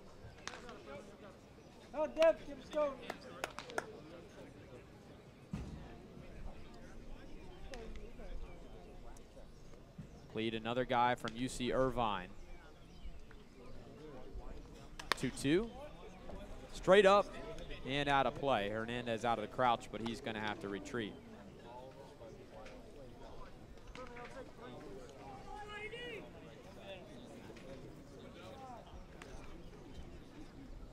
Two on the way to third. Bozer cannot handle it. It was an in-between hop.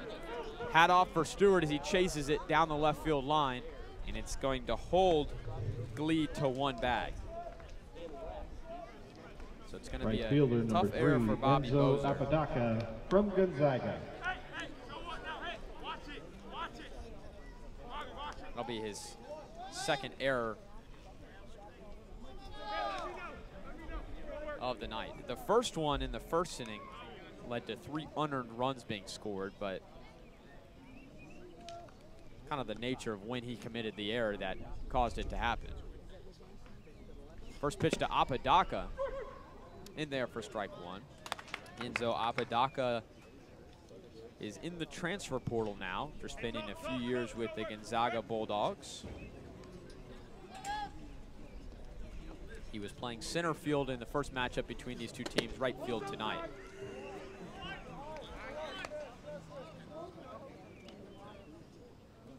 You got to think there are some coaches that are going to be looking for Apodaca's services next year. Career 280 hitter in this 2 seasons for Gonzaga, but coming into today in the Cape League, he's got another hit here. 11 coming into tonight, 13 now for Enzo Apodaca, and 37 at-bats. Hitting almost 350 R.J. Austin with a 2-hit performance tonight. Some guys just not impacted by the change from metal to wood, and a guy like Apodaca, who controls the bat so well, That's such a pure swing. Hits line drives. He's a guy that's actually gotten better here at Cape Cod. Back to the top in R.J. Austin. Showing bunt. Sees it well. He pulls back and takes ball 1.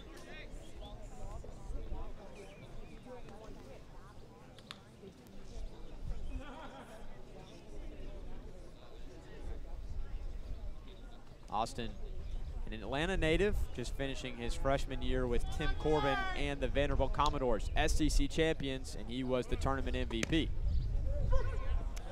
Doesn't agree with the strike call there from Stephen Williams. He's now faced with a 1-1 count.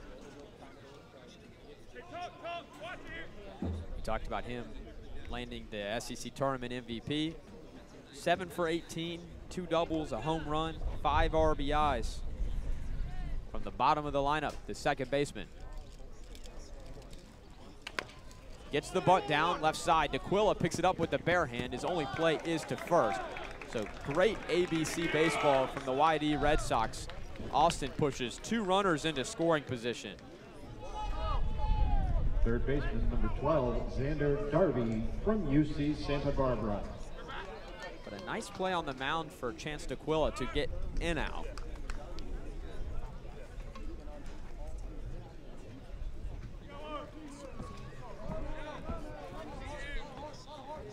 Now Xander Darby and Austin in the leadoff spot. The right guy, Tim Corbin, says he has a very high care level for everything he does.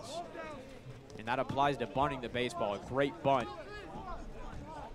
Now has Scott Pickler's club in business. Looking to extend the lead up to now after a big start.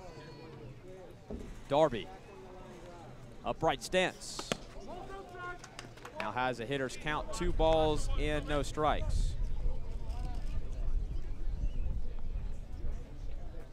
On the day has been active. Reached on an error in the first and scored, walked in the third and doubled in the 5th. He sends it to left. Stewart under it. And Xander Darby is going to have an RBI. Lead comes around and scores.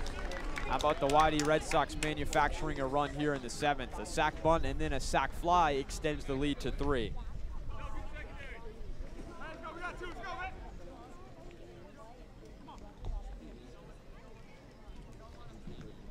Shortstop, number 29, Max Vieira. If you're a fan of small ball, if you're a fan of good mechanics, doing things the right way, and I'm sure Scott Pickler, the all-time winningest manager in the Cape League, got that number last year. I'm sure he's a fan of it. You're in the right spot here. 5-2 in the top of the 7th. Vieira takes strike 1.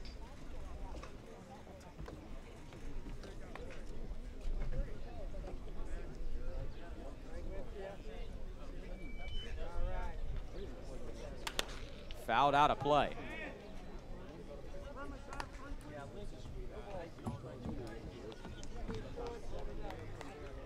In his first year with Seton Hall, first team All Big East. Playing in over 50 games, a .319 batting average. Spent 2 years in the CAA with the Northeastern Huskies. A big bounce back year after a down 2022. And he hammers one on the other side of the third base line.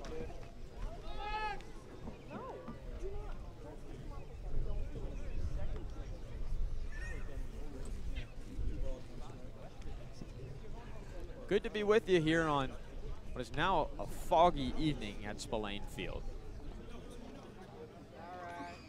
Hernandez set up outside. DeQuilla finds him there, but can't get the call.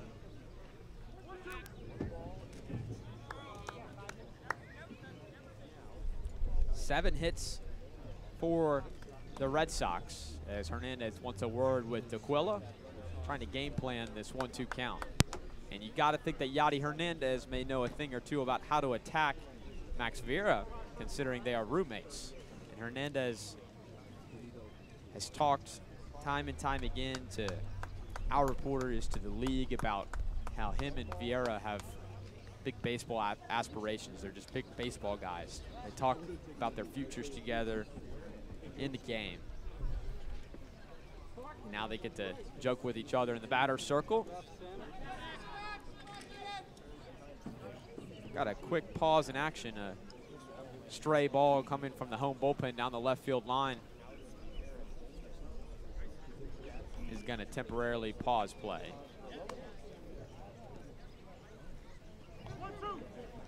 All set to go here. D'Aquila back on the bump. He's got tunnel vision out there on the mound. Apodaca on second.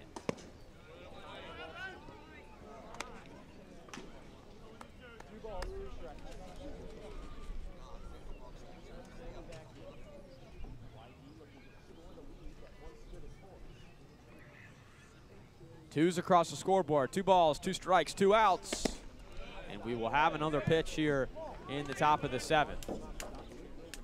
Vieira working another good at-bat.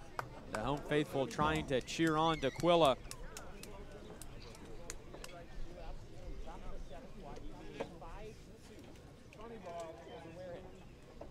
Who's at 2 innings on the dot. Vieira stays alive, another pitch.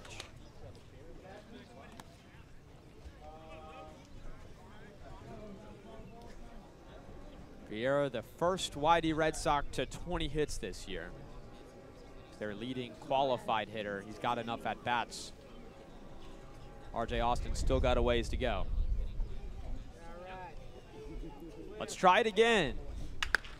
Jam shot. It's going to land in Sebastian Murillo's glove, and that'll do it on the YD side of the 7th inning. They get a run, 1 error, and 1 hit, and 1 stranded. It's time to stretch things out from Spillane Field, and the YD Red Sox stretching their lead here to 3 runs as we go to the bottom of the 7th.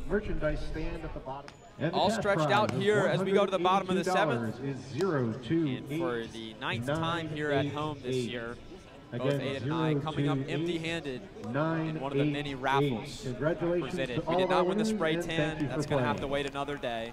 Second baseman, number 20. Maybe another day. The Gatemen have been playing well at home. They're 6-2 through their first 8 games here at Spillane Field. If we're not going to win the raffle, we'll at least take that. But the Gatemen find themselves down 3 here as Garen Caulfield sees the first pitch from Jason Doktorczyk. Doktorczyk out for his 3rd inning of work, came in the game in a little bit of a jam in the 5th. Got out of it. Pitch to Caulfield, a spinner in there. A defensive change for Scott Pigler's YD Red Sox. Nathan Archer is the new left fielder out of Bowling Green. The Falcon replacing R.J. Austin in left field in the leadoff spot.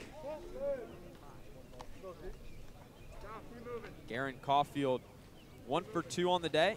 Scored one of the 2 Gatemen runs after leading off the inning with a hit in the 5th. Locked and ready to go in a late time call.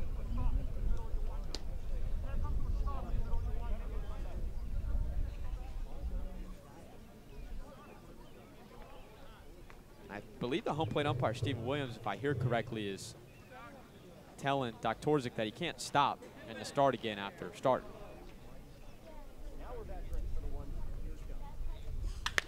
Caulfield rips one deep to left field. Archer and Jenkins Cowart looking up, and that ball bangs off the wall. Garen Caulfield with a big knock to get the Gatemen started in the bottom of the 7th. It's his first double here in a Wareham uniform. And once again, Wareham, for now the 4th consecutive inning, have a runner on to begin the frame. And for the 2nd consecutive inning, have an extra base hit to start it.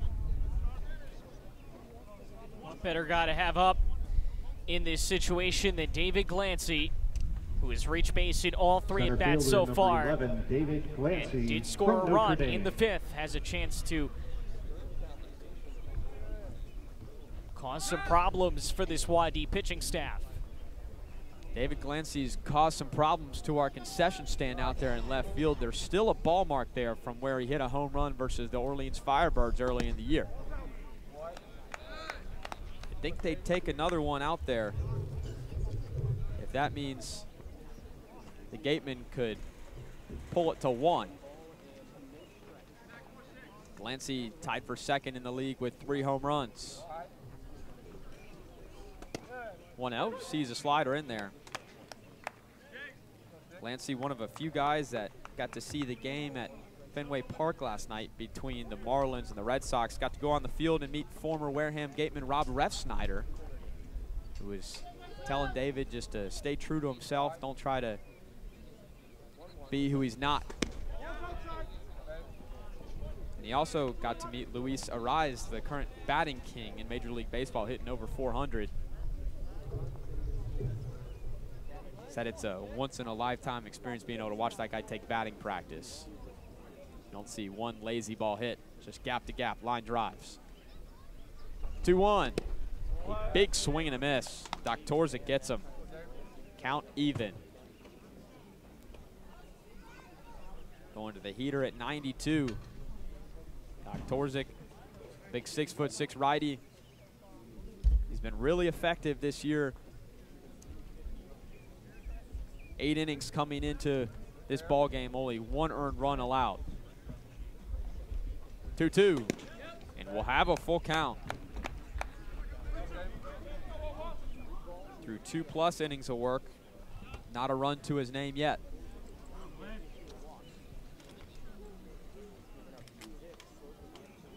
Jenkins cowered out there in center field, shading to the left center field gap. A big hole in right center if he can find it. The payoff pitch. Fouled away, Glancy staying alive.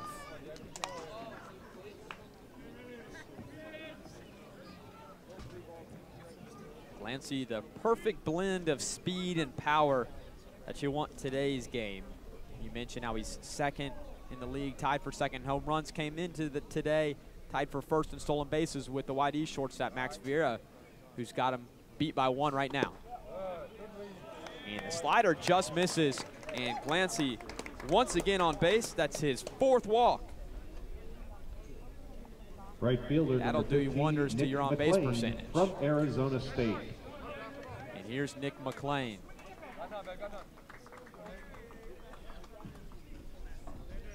David Glancy coming into today with 10 walks to 11 strikeouts, make that 14 walks to 11 strikeouts. That'll play. The tying run at the plate in Nick McLean. Takes the first pitch for strike 1. YD at the top of the East Division at 9-5-1. They've got 19 points. Wareham in second, 4 points back of the Cotuit Cavaliers in the West.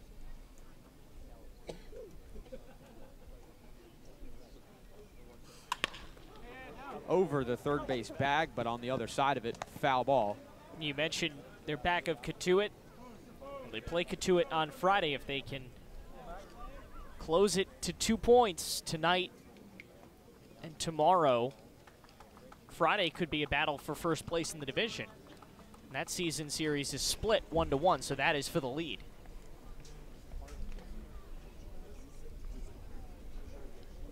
Oh-2 on the way. First a few looks, now it is. Swing and a miss, and McLean down on strikes for the first out. Nick McLean been a little off today, he's 0 for 3. Did walk in the first. First baseman, now number 27, here's another Grant guy with Hussey a lot of power from West Virginia. Grant Hussey.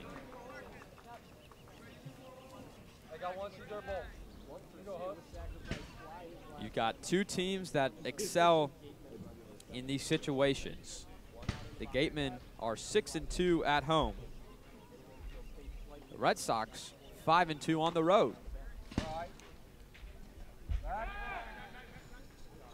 Pick back to first. Glebe tried to sneak behind Glancy there at the bag, and the Red Sox tried to put on a play to get the trail runner.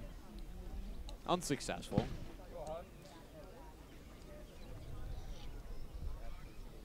I'll see 2 for 5 with a double on Monday. Now to the other bag. He's covering all the bases here. Scoreboard update. Bottom of the 9th inning, Cotuit 7, Brewster 5. So looking like Cotuit could get another 2 points. Bourne is all over Chatham, 8-1, top of the 6th at Doran Park. 4-2, Falmouth looking for a big win over Orleans in the bottom of the 6th. And they're in the bottom of the 6th at White House Field. Tomorrow's opponent, the Harwich Mariners, trailing Hyannis by a score of 1-0. Hussey, once again, like McLean, the tying run at the plate. The Gatemen trying for some later heroics here tonight. Now an even count. Hussey with 6 RBIs on Friday's win over the Chatham Anglers.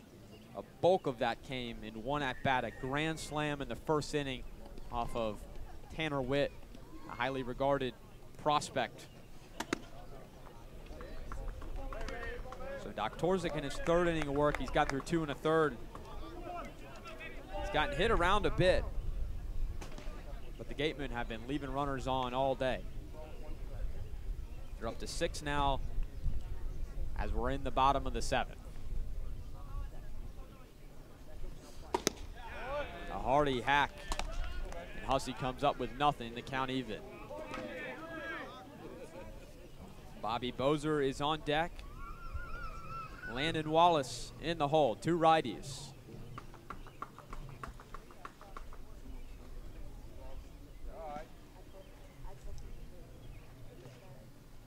Pitch. Golf right field, and this one is going to hook foul over the YD bullpen. If he straightens that one out, it's a brand new ball game. It had the distance.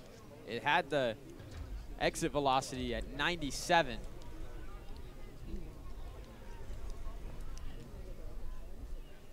But it could not stay straight enough. Just a loud foul ball.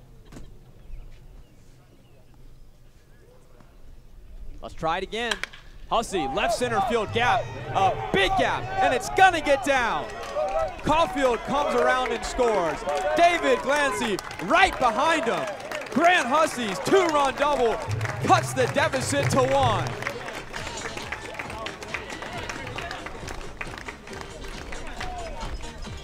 A big gap out there, and Grant used it all, hitting it to the power alley in left center field.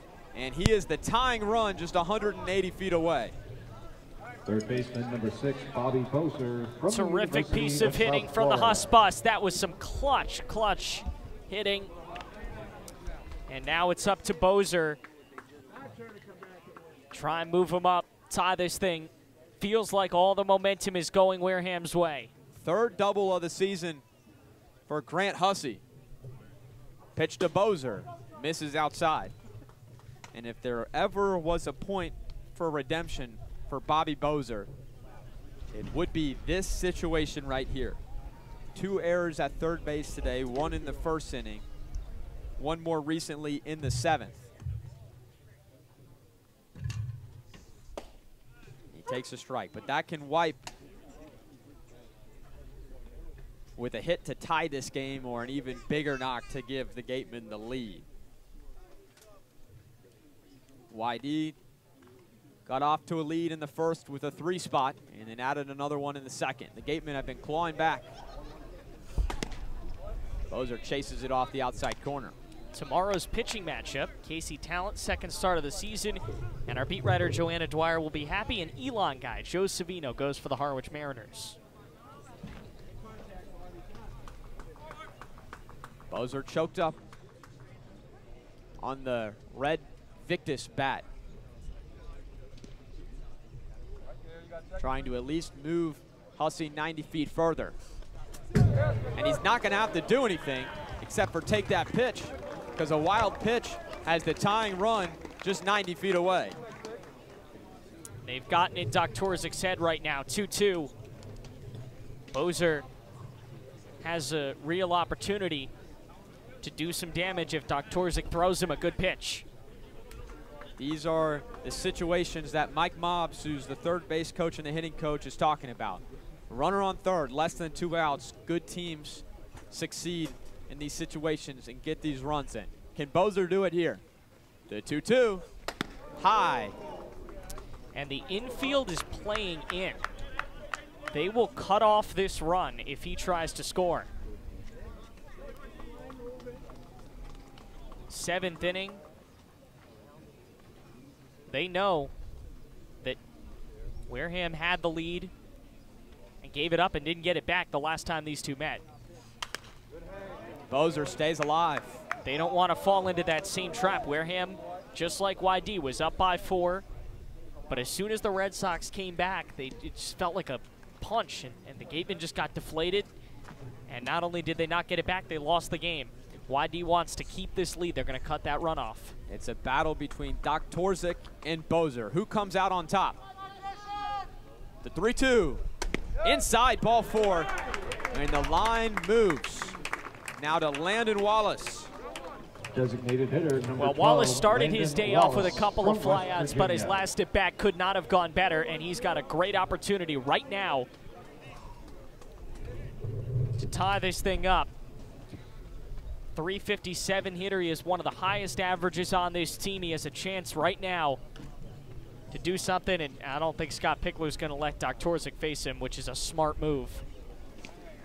2 doubles and 2 walks in the inning. 2 runs across for Wareham.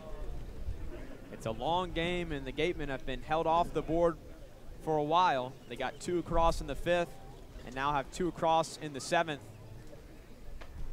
And the game-tying run lurking on third base. Scott Pickler, the all-time winningest manager in the Cape Cod Baseball League, passing John Schifrin last year, the longtime manager of the Chatham A's, now the Anglers. He's got the infield. He's got the catcher king. And he's making the call to the bullpen, giving his guy out there running in a few extra warm-up tosses. A pivotal part in this game. YD has a 1-run lead, but there are 2 runners on base. Hussey is the game-tying run on third, and Bobby Bozer, recently walked, is the go-ahead run. The new pitcher for YD, Blake Ida, out of Canton, Georgia, and Kennesaw State.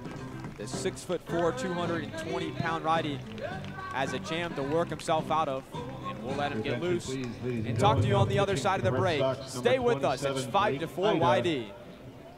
It's a good spot for the Kennesaw State Owl, Blake Ida. He's appeared in 4 games this year, 0 earned runs to his name. One of 2 Kennesaw State Owls on this team. Smith Pinson, the other one, pitched a dandy of a ball game the last time these 2 teams met last Thursday in a late YD victory. Blake Ida trying to hold the lead for the YD Red Sox. They're up 5-4. Hussey, the game-tying run 90 feet away with 1 out. And then Bobby Bozer on first base, the go-ahead run. Landon Wallace due up at the plate. Thanks for joining us here tonight on the Gatemen Baseball Network alongside my broadcast partner, Aiden Blank, our wonderful TV crew at WCTV, and our producers, Braden Shank and Rachel Manning. Jack Hunter here with you from Wareham, Massachusetts. Game 16 of the year for both of these ball clubs. And Landon Wallace, the West Virginia Mountaineer, shuffling the feet into the box. Ida's a big guy, 6'4". Fastball, slider, changeup, curveball. And his first pitch is down and in. Came out of the bullpen in every single one of his 17 relief outings for Kennesaw State this past year. 36 innings, 38 punch-outs. And he hits Wallace, who's going to shake it off. And now the bases are loaded.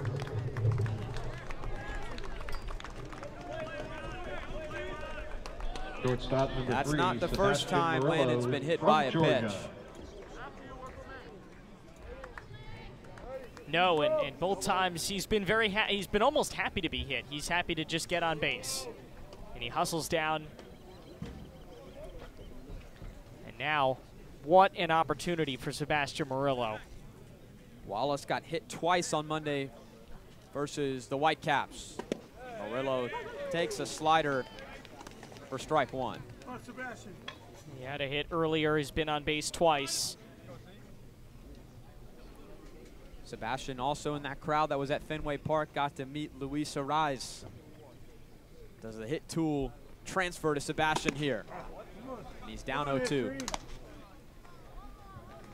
Sebastian coming into this one, 9 for 36 on the season. He's got 7 RBIs to his name. The Georgia Bulldog facing the in-state guy, the Kennesaw State Owl. Athens and Kennesaw. He's got a 3-pitch strikeout of the Georgia shortstop. It'll be up to Zach Stewart. Left fielder number 53, Zach Stewart from Missouri State. We've been talking about guys that are due, guys that could have their big moment. Stewart, another guy.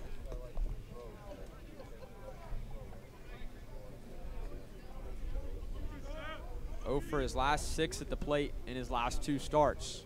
Hitting under 200 this year. And the Missouri Valley Conference Freshman of the Year takes it outside.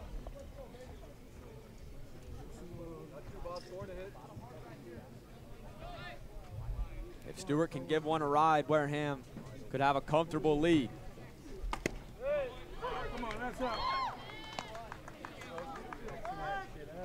The fans that have stuck around tonight at Spillane Field have been treated to a good one. Wareham, with the never say die attitude, has pulled within 1. Stewart gets a good cut and fouls it back. He's now down in the count, 1 ball and 2 strikes. Blake Ida trying to get out of this one for the Red Sox.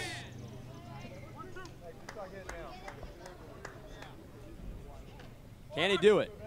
He's set at the belt. The pitch. Stewart stays alive. Look at the shift they have on for Zach Stewart. Vieira, the shortstop, on the other side of the second base bag. Day, the second baseman, all the way out in right field. He's out there. The 1-2. Count even.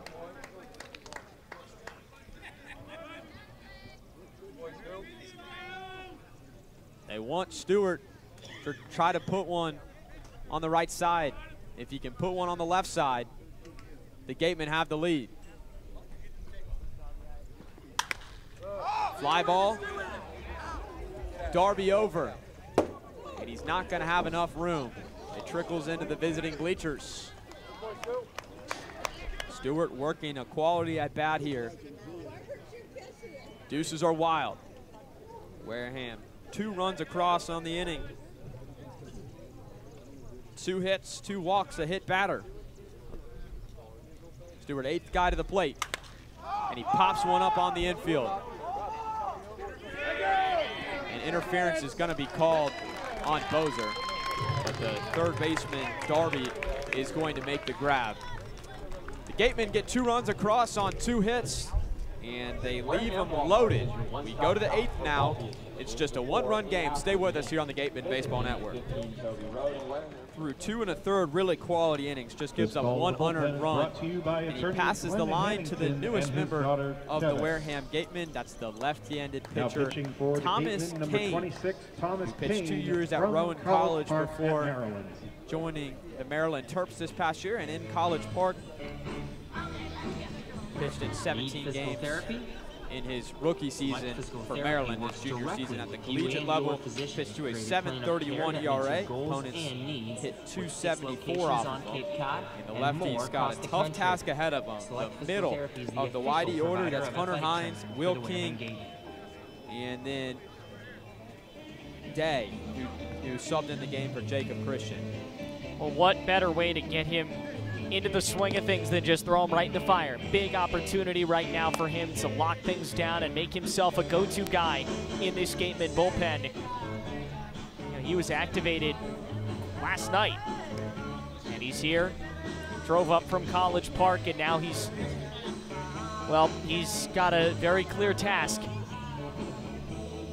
Give this game back to the offense. Let them find that run to tie this. He's a big workhorse for the Terps, and I'm guessing he's expected to do the same here. So after 17 appearances this past year for the Terps, just over 28 innings pitched, looking to get some innings here this summer and come back to Maryland a better pitcher. He's got a fastball that sits in the low Designated hitter 90s, a number 44, curveball Hunter Hines in the from mid to high Mississippi 70s, State. and a slider as well. Likes to throw the breaking stuff to the lefties, and he's going to need to throw a few of them to Hines and make sure he doesn't hang them. The first pitch he throws in a Gateman uniform is a fastball down. The guy that wore that uniform before him was Mark Manfredi, and this is the kind of situation Mark would cook in. Let's see if that rubs off a little. A big curveball in there for strike one. Ah, that thing just dropped. Wow. Hines, coming into this one, had a 4-game stretch that pretty unheard of in this league. He takes one down. Yeah. So he leads the league in home runs and RBIs. He leads the homer battle by 3 homers, leads the RBI battle by 8. He has 10 RBIs in his last 4 games. And he chops the curveball to first base. Hussey far off the bag is going to have to flip it to Kane covering the bag. His first batter he sees is a first out. Hussey's been so good over there defensively tonight. He's been hit a couple of balls that have been very tough plays to make, and he has yet to commit an error. So Catcher number 30, really Will solid King defense from Eastern Kentucky. from Hussey on the right side of that infield. And watch out now, here comes Will King. To finish that thought, in his last 4 games, he's got 10 RBIs. So if he just played in 4 games this year, which he hasn't, but hypothetically, he'd be tied for 6th in the league in RBIs just with those 4 games. And Kane skips the first pitch up to King. And he'd be second, tied for 2nd in the league. Actually, he'd have sole possession of 2nd in the league in homers if he just played the last 4 games and nothing else. So it's been a nice stretch for Hines, who Kane retires. A big curveball to Will King. King, the only long ball of the day for Whitey. Came in the first. 1-1 up the middle. It gets over Caulfield's head. King with another nice piece of hitting and a 1-out single. Let's see if it sparks something for YD here in the top of the 8th. Second baseman number 10, Brady Day from Kansas State. King came in. People weren't really sure if he was going to be the guy that was going to take the starting job. Coming from a smaller conference in the A-Sun, he was a great player, but a lot of great catchers up here in the Cape. He's taking that starting job. First pitch slider misses down to Brady Day. Day is pinch hitting for Christian. Day moved to second, Doug lead at first. Day is due 0 for 9 in his last 9 at-bats. And he's got a 2-0 count. Hernandez is going to come out and talk with Kane.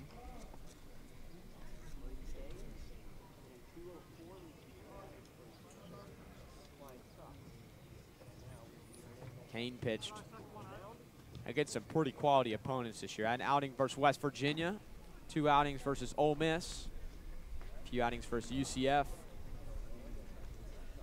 Delivered 3 innings towards the end of the year against the James Madison Dukes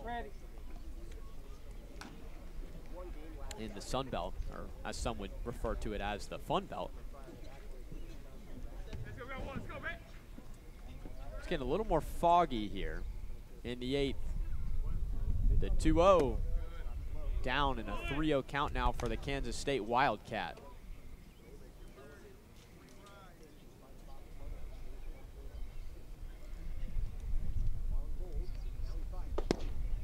And Kane loses them on 4 pitches. So Tommy Kane has been thrown into the fire here. Center fielder number Let's see 19, how he responds with Jacob Jenkins Cowart at the plate. Carolina.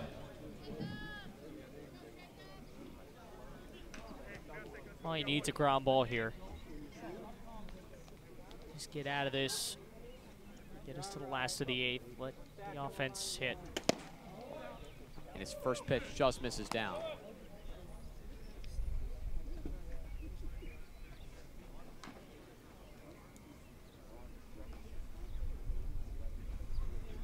The 6'6" sophomore awaiting the 1-0. And finally, Kane is able to put one in there. Great pitch. We talked about the legacy that the Burlington Sock Puppets had last summer with J.C. Cologne, former Gateman now, sadly, Danny Frontera, and Yadi Hernandez playing on the sock puppets. So was Jenkins Cowart. And his former teammate Hernandez catches a strike at the bottom of the zone. Jenkins Cowart. A single, a stolen base, a run scored on the day. Scored twice on Monday in a win over Chatham. He fouls it off at the plate.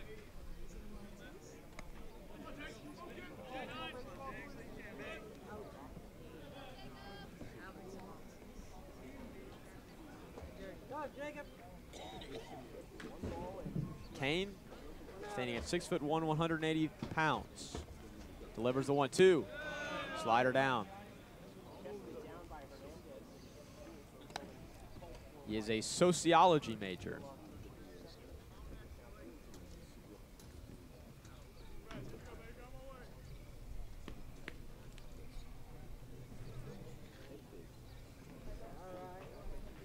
Two. Fouled off again. Aiden, you know what sociology is the study of? Humans. I mean, there we go. Social structures, how humans interact with each other. I hope that is the case, or else my liberal arts education has been for nothing. The study of development, structure, and functioning of human society. So yeah, it's the study of humans. Gonna send that to my advisor. 2-2 en route. Outside. He really needs a strike here, badly. And you know if they load the bases, Wareham's going to bring the infield in. They're going to cut off the run. It's a lefty-lefty matchup, the Maryland Terp versus the ECU Pirate. King bouncing on second. Pitch, chopped, right side. Caulfield flags it down, slips, throws, and it's not going to be in time. Oh, that was brutal. Nothing he could have done about that, just kind of tripped over himself. And now, first baseman number 4, William Gleed. you would expect they bring the infield in. Well, you can turn 2 up the middle if you need it. Yeah, that's true. Now Ryan Smythe is going to go out to the mound. It's going to be ruled a single for Jenkins Cowart, his second one of the day. Caulfield fielded it on his back foot. Could not collect it. So you got King on third. Brady Day is on second. Jenkins Cowart on first. And Ryan Smythe is going to go to the bullpen.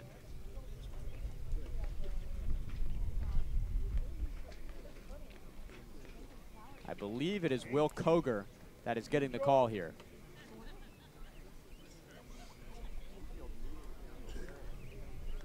Koger is going to take the ball from Kane. Give him a smack on the back, some good this call to the teammate bullpen gestures. Is brought to you by attorney Glenn Hannington and we're going to take a break here Tennis. as Koger gets loose.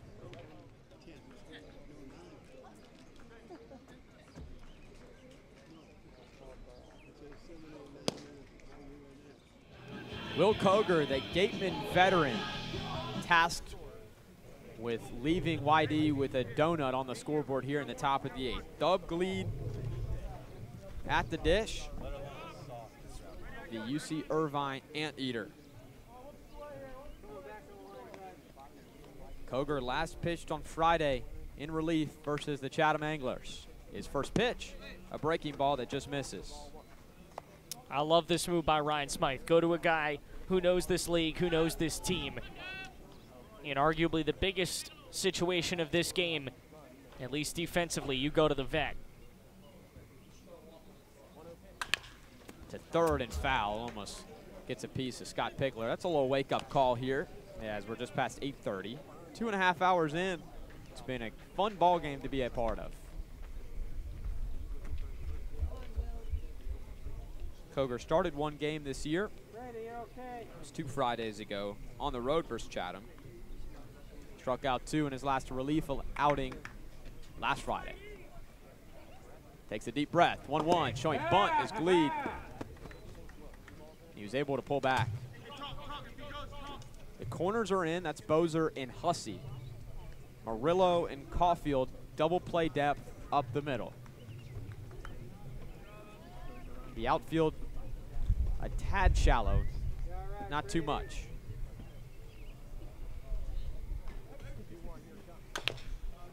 Fouled at the plate. This is the bottom of the YD lineup. Apodaca in the 9-hole is on deck. And then back to the top, it'll be a new batter scheduled, and Nathan Archer, who replaced RJ Austin as a defensive substitute. Count even.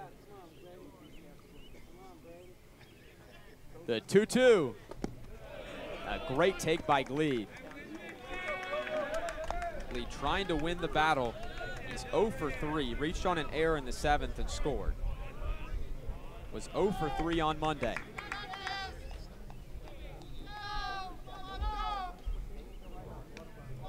Koger's got the sign. The payoff pitch to third. Bozer. And it's foul. Called at the plate by Steven Williams. Bozer tried to pick it up in fair territory to throw it home and get the out. And his shoulders are shrugged in foul territory now. It is the home plate umpire's call in that situation. It is in front of the third base bag. And anyway, the third base umpire, Arturo Belmonte, who's at shortstop, does not have a good look at it.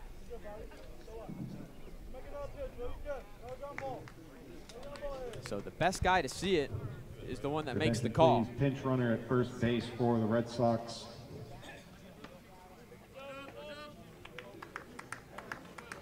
We now have a pinch runner at first base for YD. It's number 16, Casey Cook. Can't quite tell. Cook replaces Jenkins Coward. 3-2. Fouled away. Pinch runner at first base is Casey Cook from North Carolina, Chapel Hill.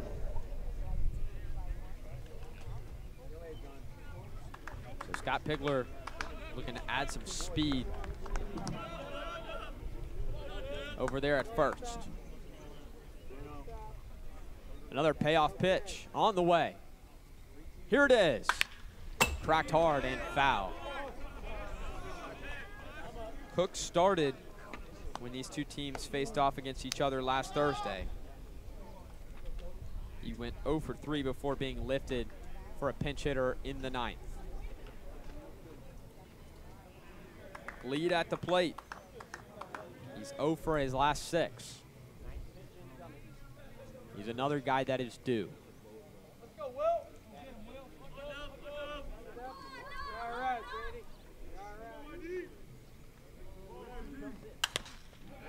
He's going to see another payoff pitch. A great battle here between the Louisville Cardinal, Will Koger, and the UC Irvine Anteater in Dub Glee. Koger in his 2nd year with the Gatemen. He's now the only player on the active roster who was here last year. Pitched the 3rd most innings, played a vital role with this team last year. Trying to carve it out this year. The 3-2, high fly ball on the infield. Bozer cannot find it in the lights. It gets down to left field, and it's gonna drop in fair territory. Murillo's gonna throw it to third. They will get the out there, but the run is gonna score. Well, that's miscommunication, and that's unfortunate right there.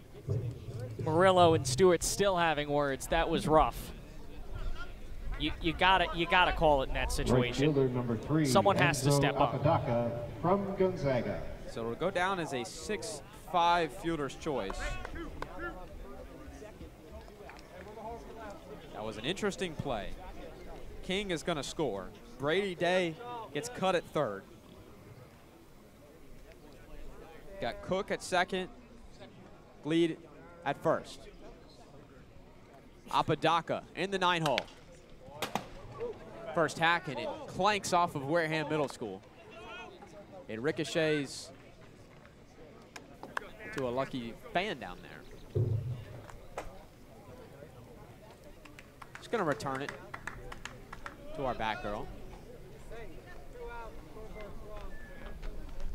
Still 2 runners on for YD. The lead extended to 2. And another ball fouled. This one is going to land a little softer on our local middle school here. There is not much protection from that building getting sprayed with foul balls. Have not seen a window go yet.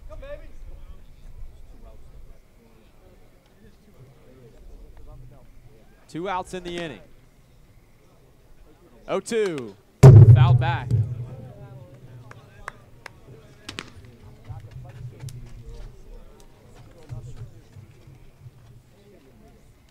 Apodaca trying to stay alive. He's in the transfer portal. We talked about the game that he was having. He singled in the 7th. He singled in the 2nd. 0-2. There it is. Just off the inside corner.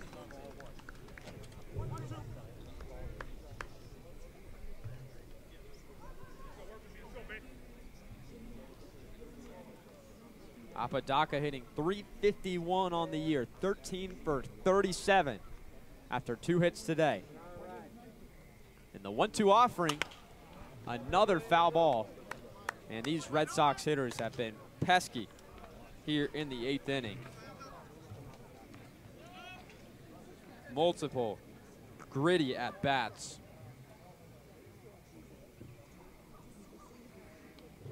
That's now 3 consecutive at-bats that have gotten really deep from the pitch count perspective. Good block by Hernandez.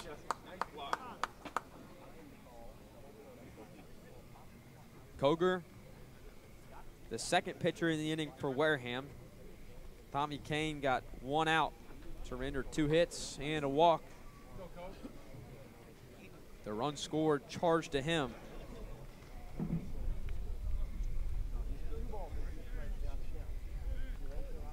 The runner on first belongs to Koger. The runner on second, now Cook. Haynes.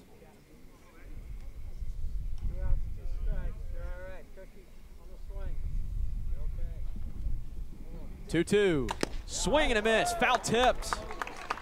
And that'll do it for the YD Red Sox in the top of the 8th. It was a lengthy inning. They get 1 run across on 2 hits. Leave 2 stranded. We go to the bottom of the 8th. The Gatemen down 2 on the Gatemen Baseball Network. Stand. Pinch hitter for the Gatemen, number 16, Josh Stevenson. Josh Stevenson, the pinch hitter. State University. Blake Ida still out on the mound for the YD Red Sox. Stevenson on the year. It's a good spot to have him. He's 7 for 22 against righties. He takes ball 1 outside. It'll be Stevenson. Garen Caulfield is on the on-deck circle, and then back to the top in David Glancy. Alongside Aiden Blank, Jack Hunter here with you on the Gatemen Baseball Network. It's been a great ball game here down the stretch. YD extending the lead in the last inning. And it's interesting, they put him in for Yadi Hernandez, meaning that Tommy Splain is catching the 9th inning. Unless, I don't know, other plans? How about Stevenson doing a job?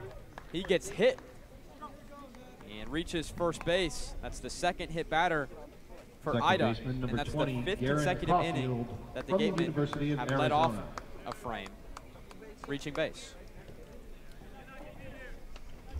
So they have not been lousy in that category. They've, from a batting average perspective this season, have been a little lousy, under 200 to lead off innings. But that has not been an issue tonight. Garen Caulfield, the tying run at the plate. And the first pitch fastball on the inner half. Garen got his first double, first extra base hit as a Wareham Gateman in the 7th. To lead off the inning, he scored.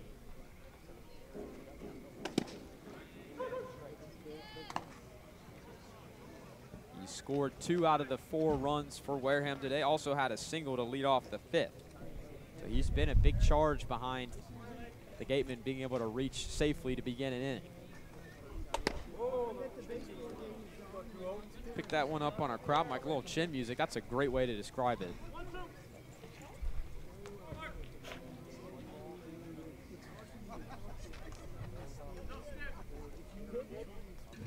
One, two, on the way. Same pitch, same result. Garen Caulfield just finishing his 2nd season with Arizona. Spent 2 years at San Joaquin Delta College, just waiting for the opportunity to play. Taken away from him due to COVID. In the Cape here. Lashes one to left field. Coming in as Archer. Tries to deke the runner Stevenson by putting his arms up, but he can see it, and he's got it. A hard hit ball by Garen Caulfield, 90 off the bat, but it results in the first out.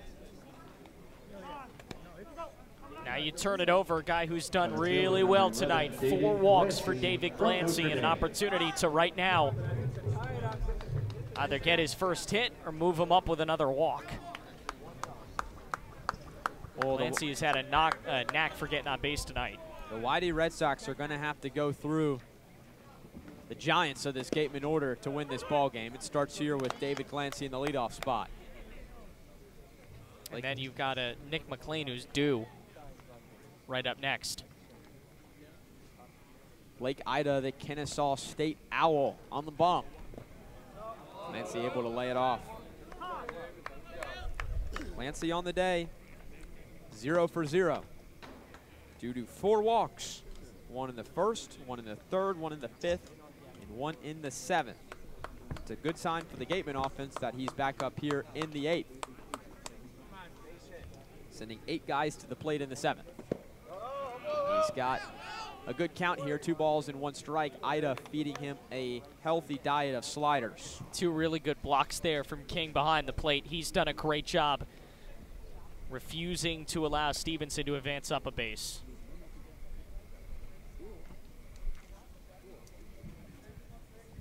Glancy 3 homers on the year, 1 at home. Up and in, turning Glancy away. Well, Ida's had very little control over these pitches. He's had a couple that have just ridden up. And Scott Pickler's going out again.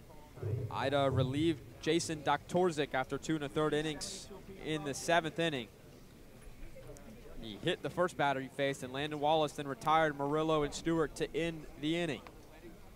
Hit Stevenson, hard contact by Caulfield. And we're going to see what Pickler decides to do. He's gone out to the mound every time, just talked for a few minutes, and then the umpire comes out there and forces his hand literally to make the signal. We'll see if this is one of those or if he truly just wants to talk to his pitcher. And he's going to leave him out there. Glancy's got some time to think. A big home run to tie the game against the Brewster Whitecaps last week.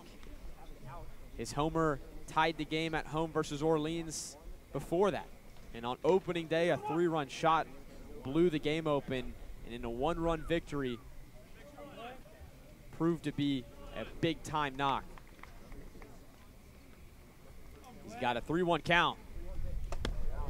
And for the 5th time today, David Glancy will make the trot to first base. Talk about doing your job as a leadoff hitter. 5 walks. Right fielder number 15, Nick McLean from Arizona State. Come on, Nick. 3-run blast. Here's Nick McLean. The home fans want to see a 3-run blast from him that would give the Gatemen the lead. He's hit all 3 of his home runs from the left side. 8 total walks for the Gatemen today, and 5 of them have come from David Glancy. He has done his part and then some. And Scott Pickler will now be pulling Blake Ida. He doesn't want a righty to be facing Nick McLean, wants him to turn around. And especially with McLean having been so hot, been so cold today. He reached once in the first. Other than that, 2 strikeouts and a flyout. Dude is due. You really want to make it as difficult as possible for him to hit right now. And part of that's going to be bringing in a new guy, making him switch it up. Well, they're actually going to keep McLean on the same side. We have not seen a manager do that this year when they go out to pull a pitcher. They've always made McLean turn around. A righty coming out of the pen for YD. And get this note before we depart here for the break. With 5 walks, David Glancy has set a new season high across the league with those 5. Passes the previous mark at 4. So Ida's day is done. A new pitcher on the bump for YD. We're going to take a break, and once we can get that number, we'll come back to you and tell you who it is. Coming up next on the Gatemen Baseball Network.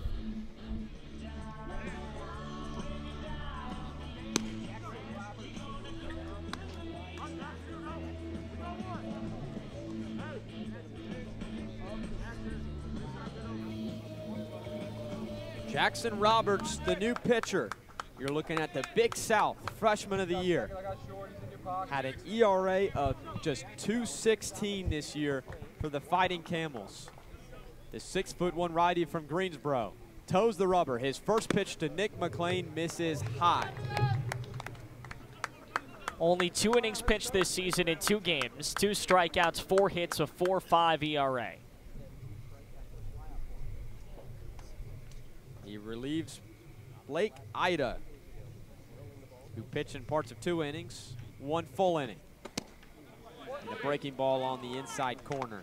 And he's good in tricky situations. Earlier in the season, they played East Carolina through the final inning and a 3rd scoreless, inherited 9 base runners, twice with the bases loaded, did not allow a run to score. If anybody can get him out of a jam, it's Jackson Roberts.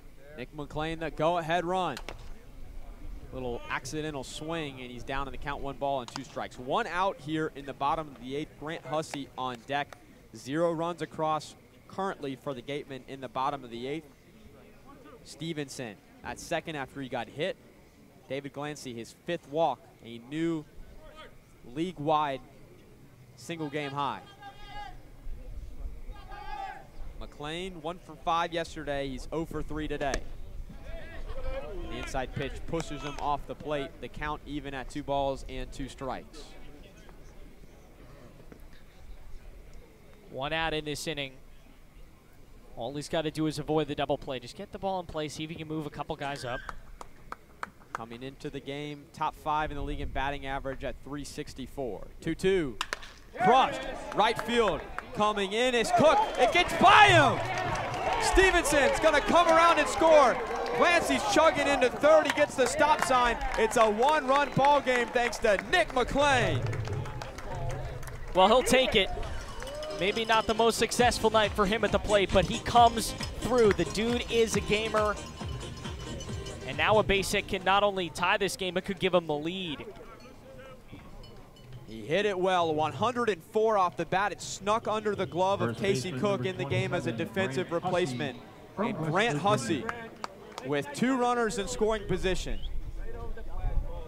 Mike Mobbs, the hitting coach, says he keeps track of 3 things. 2 out RBIs, 2 strike hits. In situations like this, runner on 3rd, it's the tying run here in the bottom of the 8th, less than 2 outs. Can Grant Hussey deliver? The 3-hole hitter. McLean on 2nd after the double. He's got a big lead. There's nobody covering the bag. And Smythe is coming out. I think he wants a balk to be called. Well, the thing is, if Roberts jumped off the mound, he did not take the back foot off of the bump, that would technically be a balk. But if he takes the back foot off of the back of the rubber and then turns around, it's good.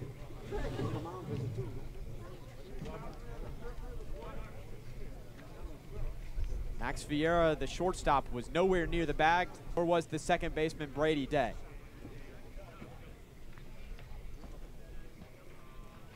Can the comeback kids take the lead?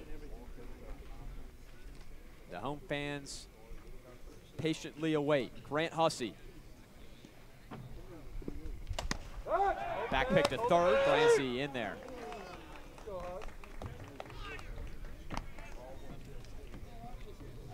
Grant a double. He scorched 1. That scored 2 runs in the 7th inning. Does he have another RBI or 2 inside of him here? Jackson Roberts trying to hold it down. 1-0. Hussey to right. It is deep. Goodbye. The Huss Bus with an express ticket over the right field wall.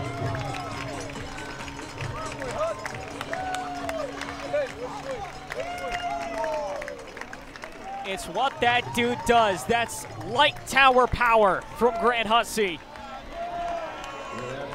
And a Gateman team that was looking for revenge against this YD team, a chance to do just that right now. Support of local workforce housing initiatives.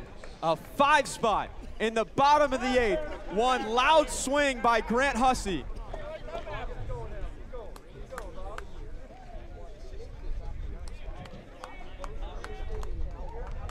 Roberts now working from the full windup. There's nobody on base after Hussey cleared him. The first pitch to Bozer outside.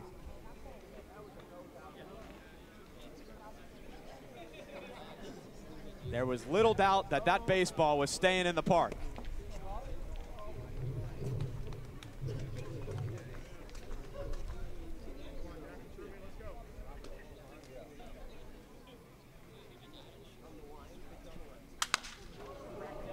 Bozer gets into one to left field, but Archer in front of the wall is going to grab it.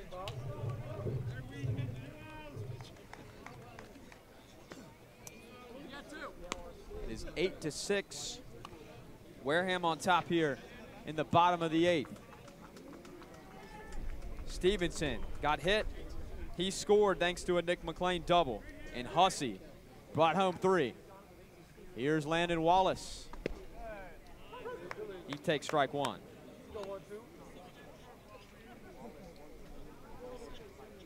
Wallace got hit in his last plate appearance in the 7th. He takes one high, double to lead off the 6th. The West Virginia Mountaineer, the teammate of Grant Hussey at the plate. Correction, we got a 4 spot in the inning for the Gatemen. On the home scoreboard's having some issues figuring this thing out here. Nonetheless, a crooked number. Very good. If the Gatemen don't score again, or they only score 1 more, it will be a save situation as we go to the 9th. The 3-1 popped up out of play. How about Grant Hussey? Hit a grand slam, had 6 RBIs on Friday versus Chatham.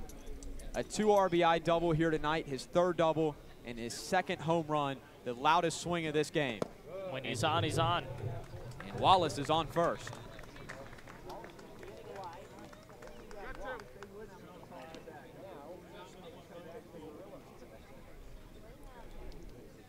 Now steps Sebastian Murillo. The Gatemen trying to get as many runs as they can here. If you remember last Thursday, had a 4-run lead entering the bottom of the 9th. It was not enough. And Murillo takes a spinner in the zone.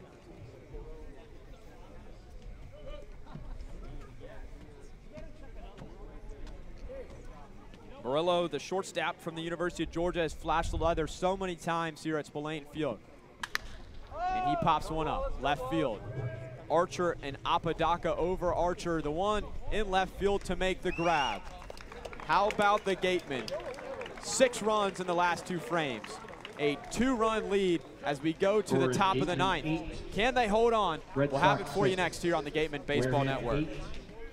When Will Koger entered the game in the top of the 8th inning, it was a very different looking ball game. They were down by 2. Now they have the lead. Can Koger close it out? And the first pitch of the inning to Archer misses low. Archer in his first at-bat, wearing number 17, the outfielder from Bowling Green. Koger is in line for the win. I said it was a save situation last inning. That is untrue. Koger, since it was down, he was down when he entered the game. If he can close it out here, he'd get the win instead of the save. Now, if another pitcher came on for the Gatemen, they would be in line for the save. It was a save situation if a new pitcher came out with the 2-run advantage for the Gatemen. Archer, big swing and a miss. 1 ball and 2 strikes.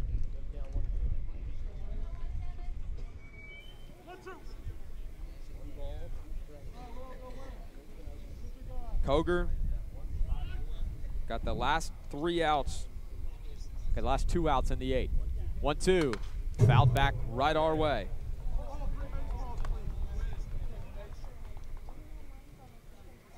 Faced 2 batters, Gleed and Apodaca at the bottom of the order. Retired them both. Archer, Darby, and Vieira due up for the Red Sox this inning.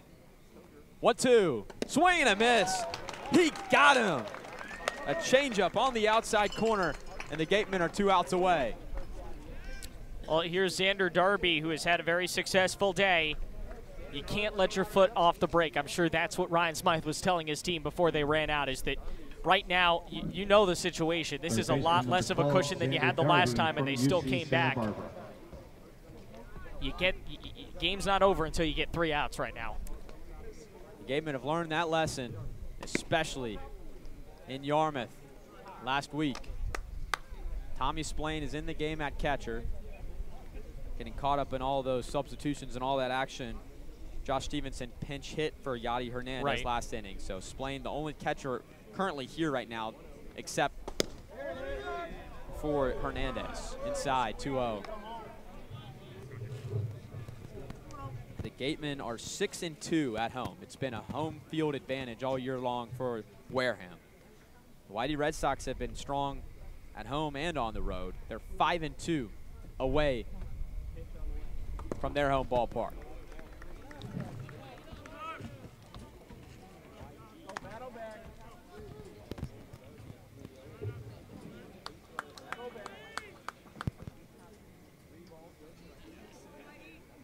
The arrow on deck is the tying run if Darby was able to reach, and he does.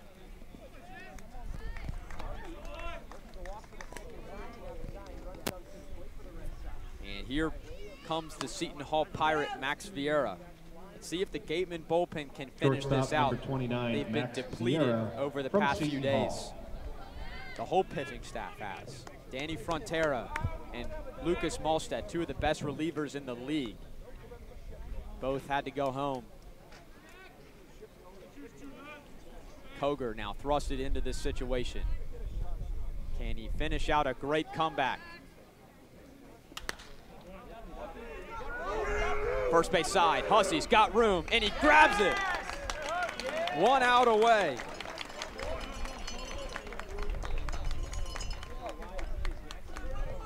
And it will be up to who else but Hunter Hines. Yeah, you need to be very careful with him right now. Designated hitter number 44. Dude is more than due. 0 for 4 today. You've been lucky enough to get him out 4 times. Let's see.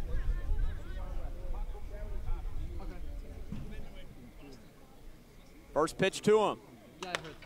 Fouled up and out of play. Hines hit a 424-foot shot at Chatham on Monday that went up onto Depot Road above the berm in right center field. A similar one would probably go through the goalposts and tie this game.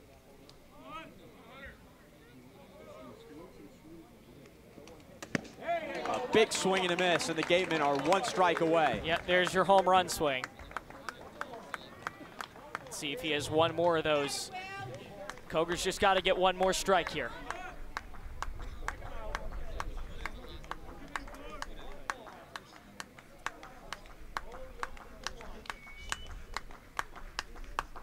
The 0-2.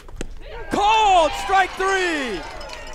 The Gatemen give Whitey a taste of their own medicine, and Wareham folds the Sox here on a Wednesday night at Spillane Field. 6 runs in their last 2 trips to the plate. Down but not out. Now 7-2 at home this year, and 8-6-2 on the season. What a ball game.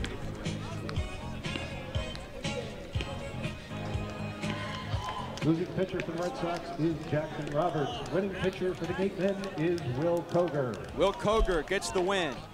Jackson Roberts picks up the loss. He gave up the home run to Grant Hussey.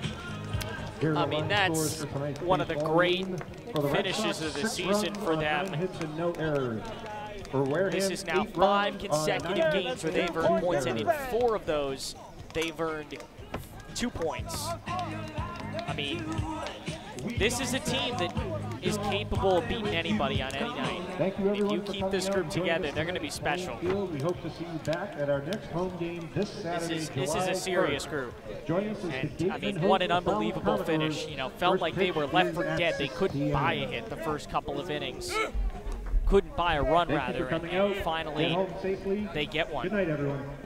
That loss to Whitey on Thursday really turned things around.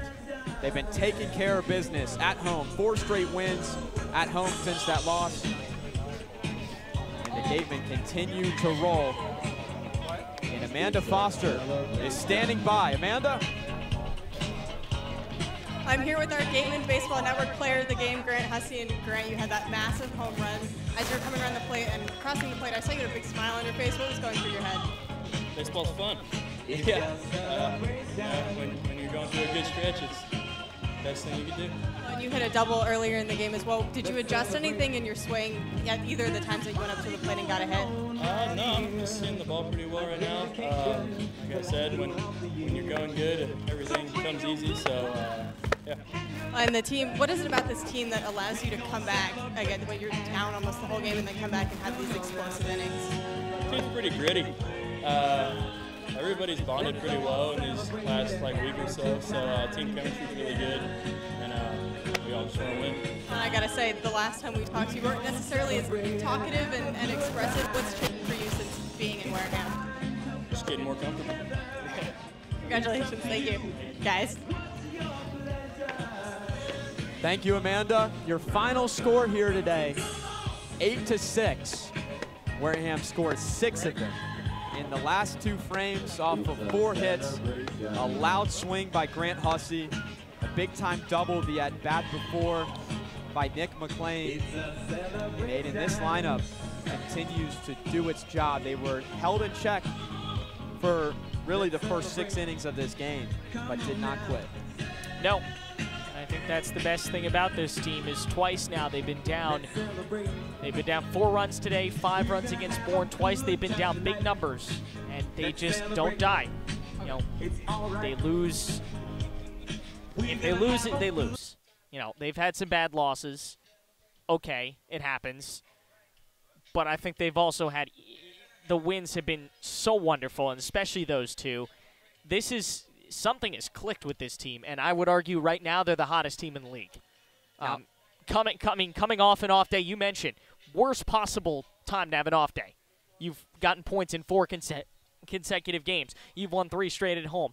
Worst possible time to have an off day. It looked like that the first couple of innings, and something just clicked. The dudes started hitting when they get deep into the bullpen. Usually something happens, and Grant Hussey with ice in his veins just puts one out in right field, a majestic shot, and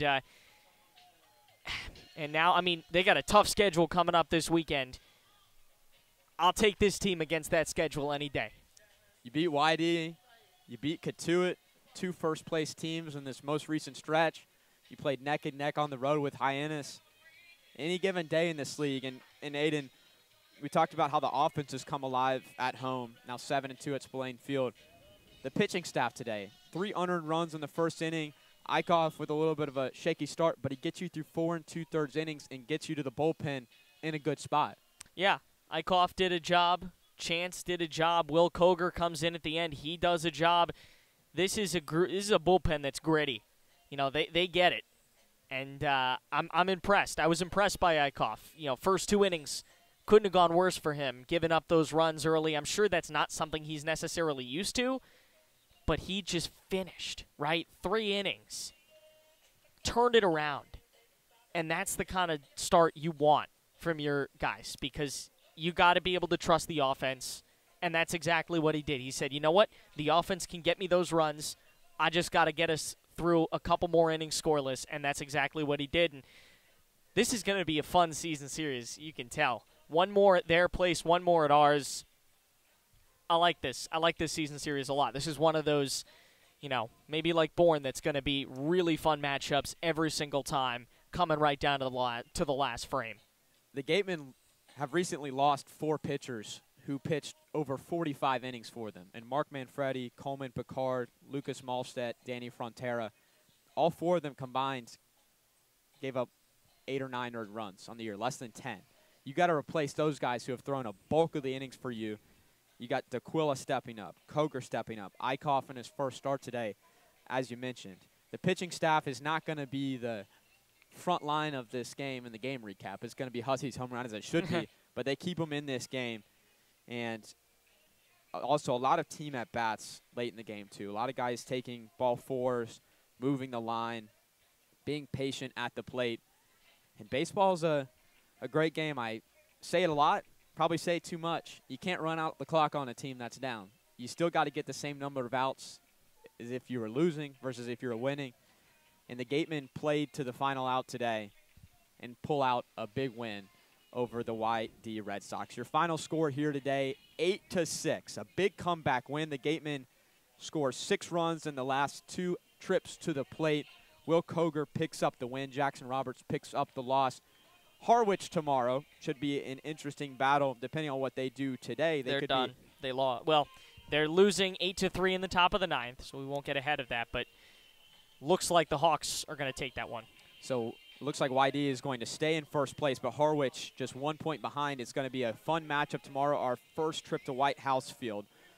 First pitch at 6:30. We'll see you on the pregame show at 6:15. It's been a presentation of the Gatemen Baseball Network. A lot of thank yous to the folks downstairs, Wareham Community Television, producer Braden Schenk and Rachel Manning, my broadcast partner, Aiden Blank. Once again, final score 8-6. See you tomorrow versus the Harwich Mariners. You've been watching Wareham Gatemen Baseball on D1Baseball.com. Wareham Community Television and the Gatemen Baseball Network. We'll see you tomorrow. A big win tonight for the Wareham Gatemen.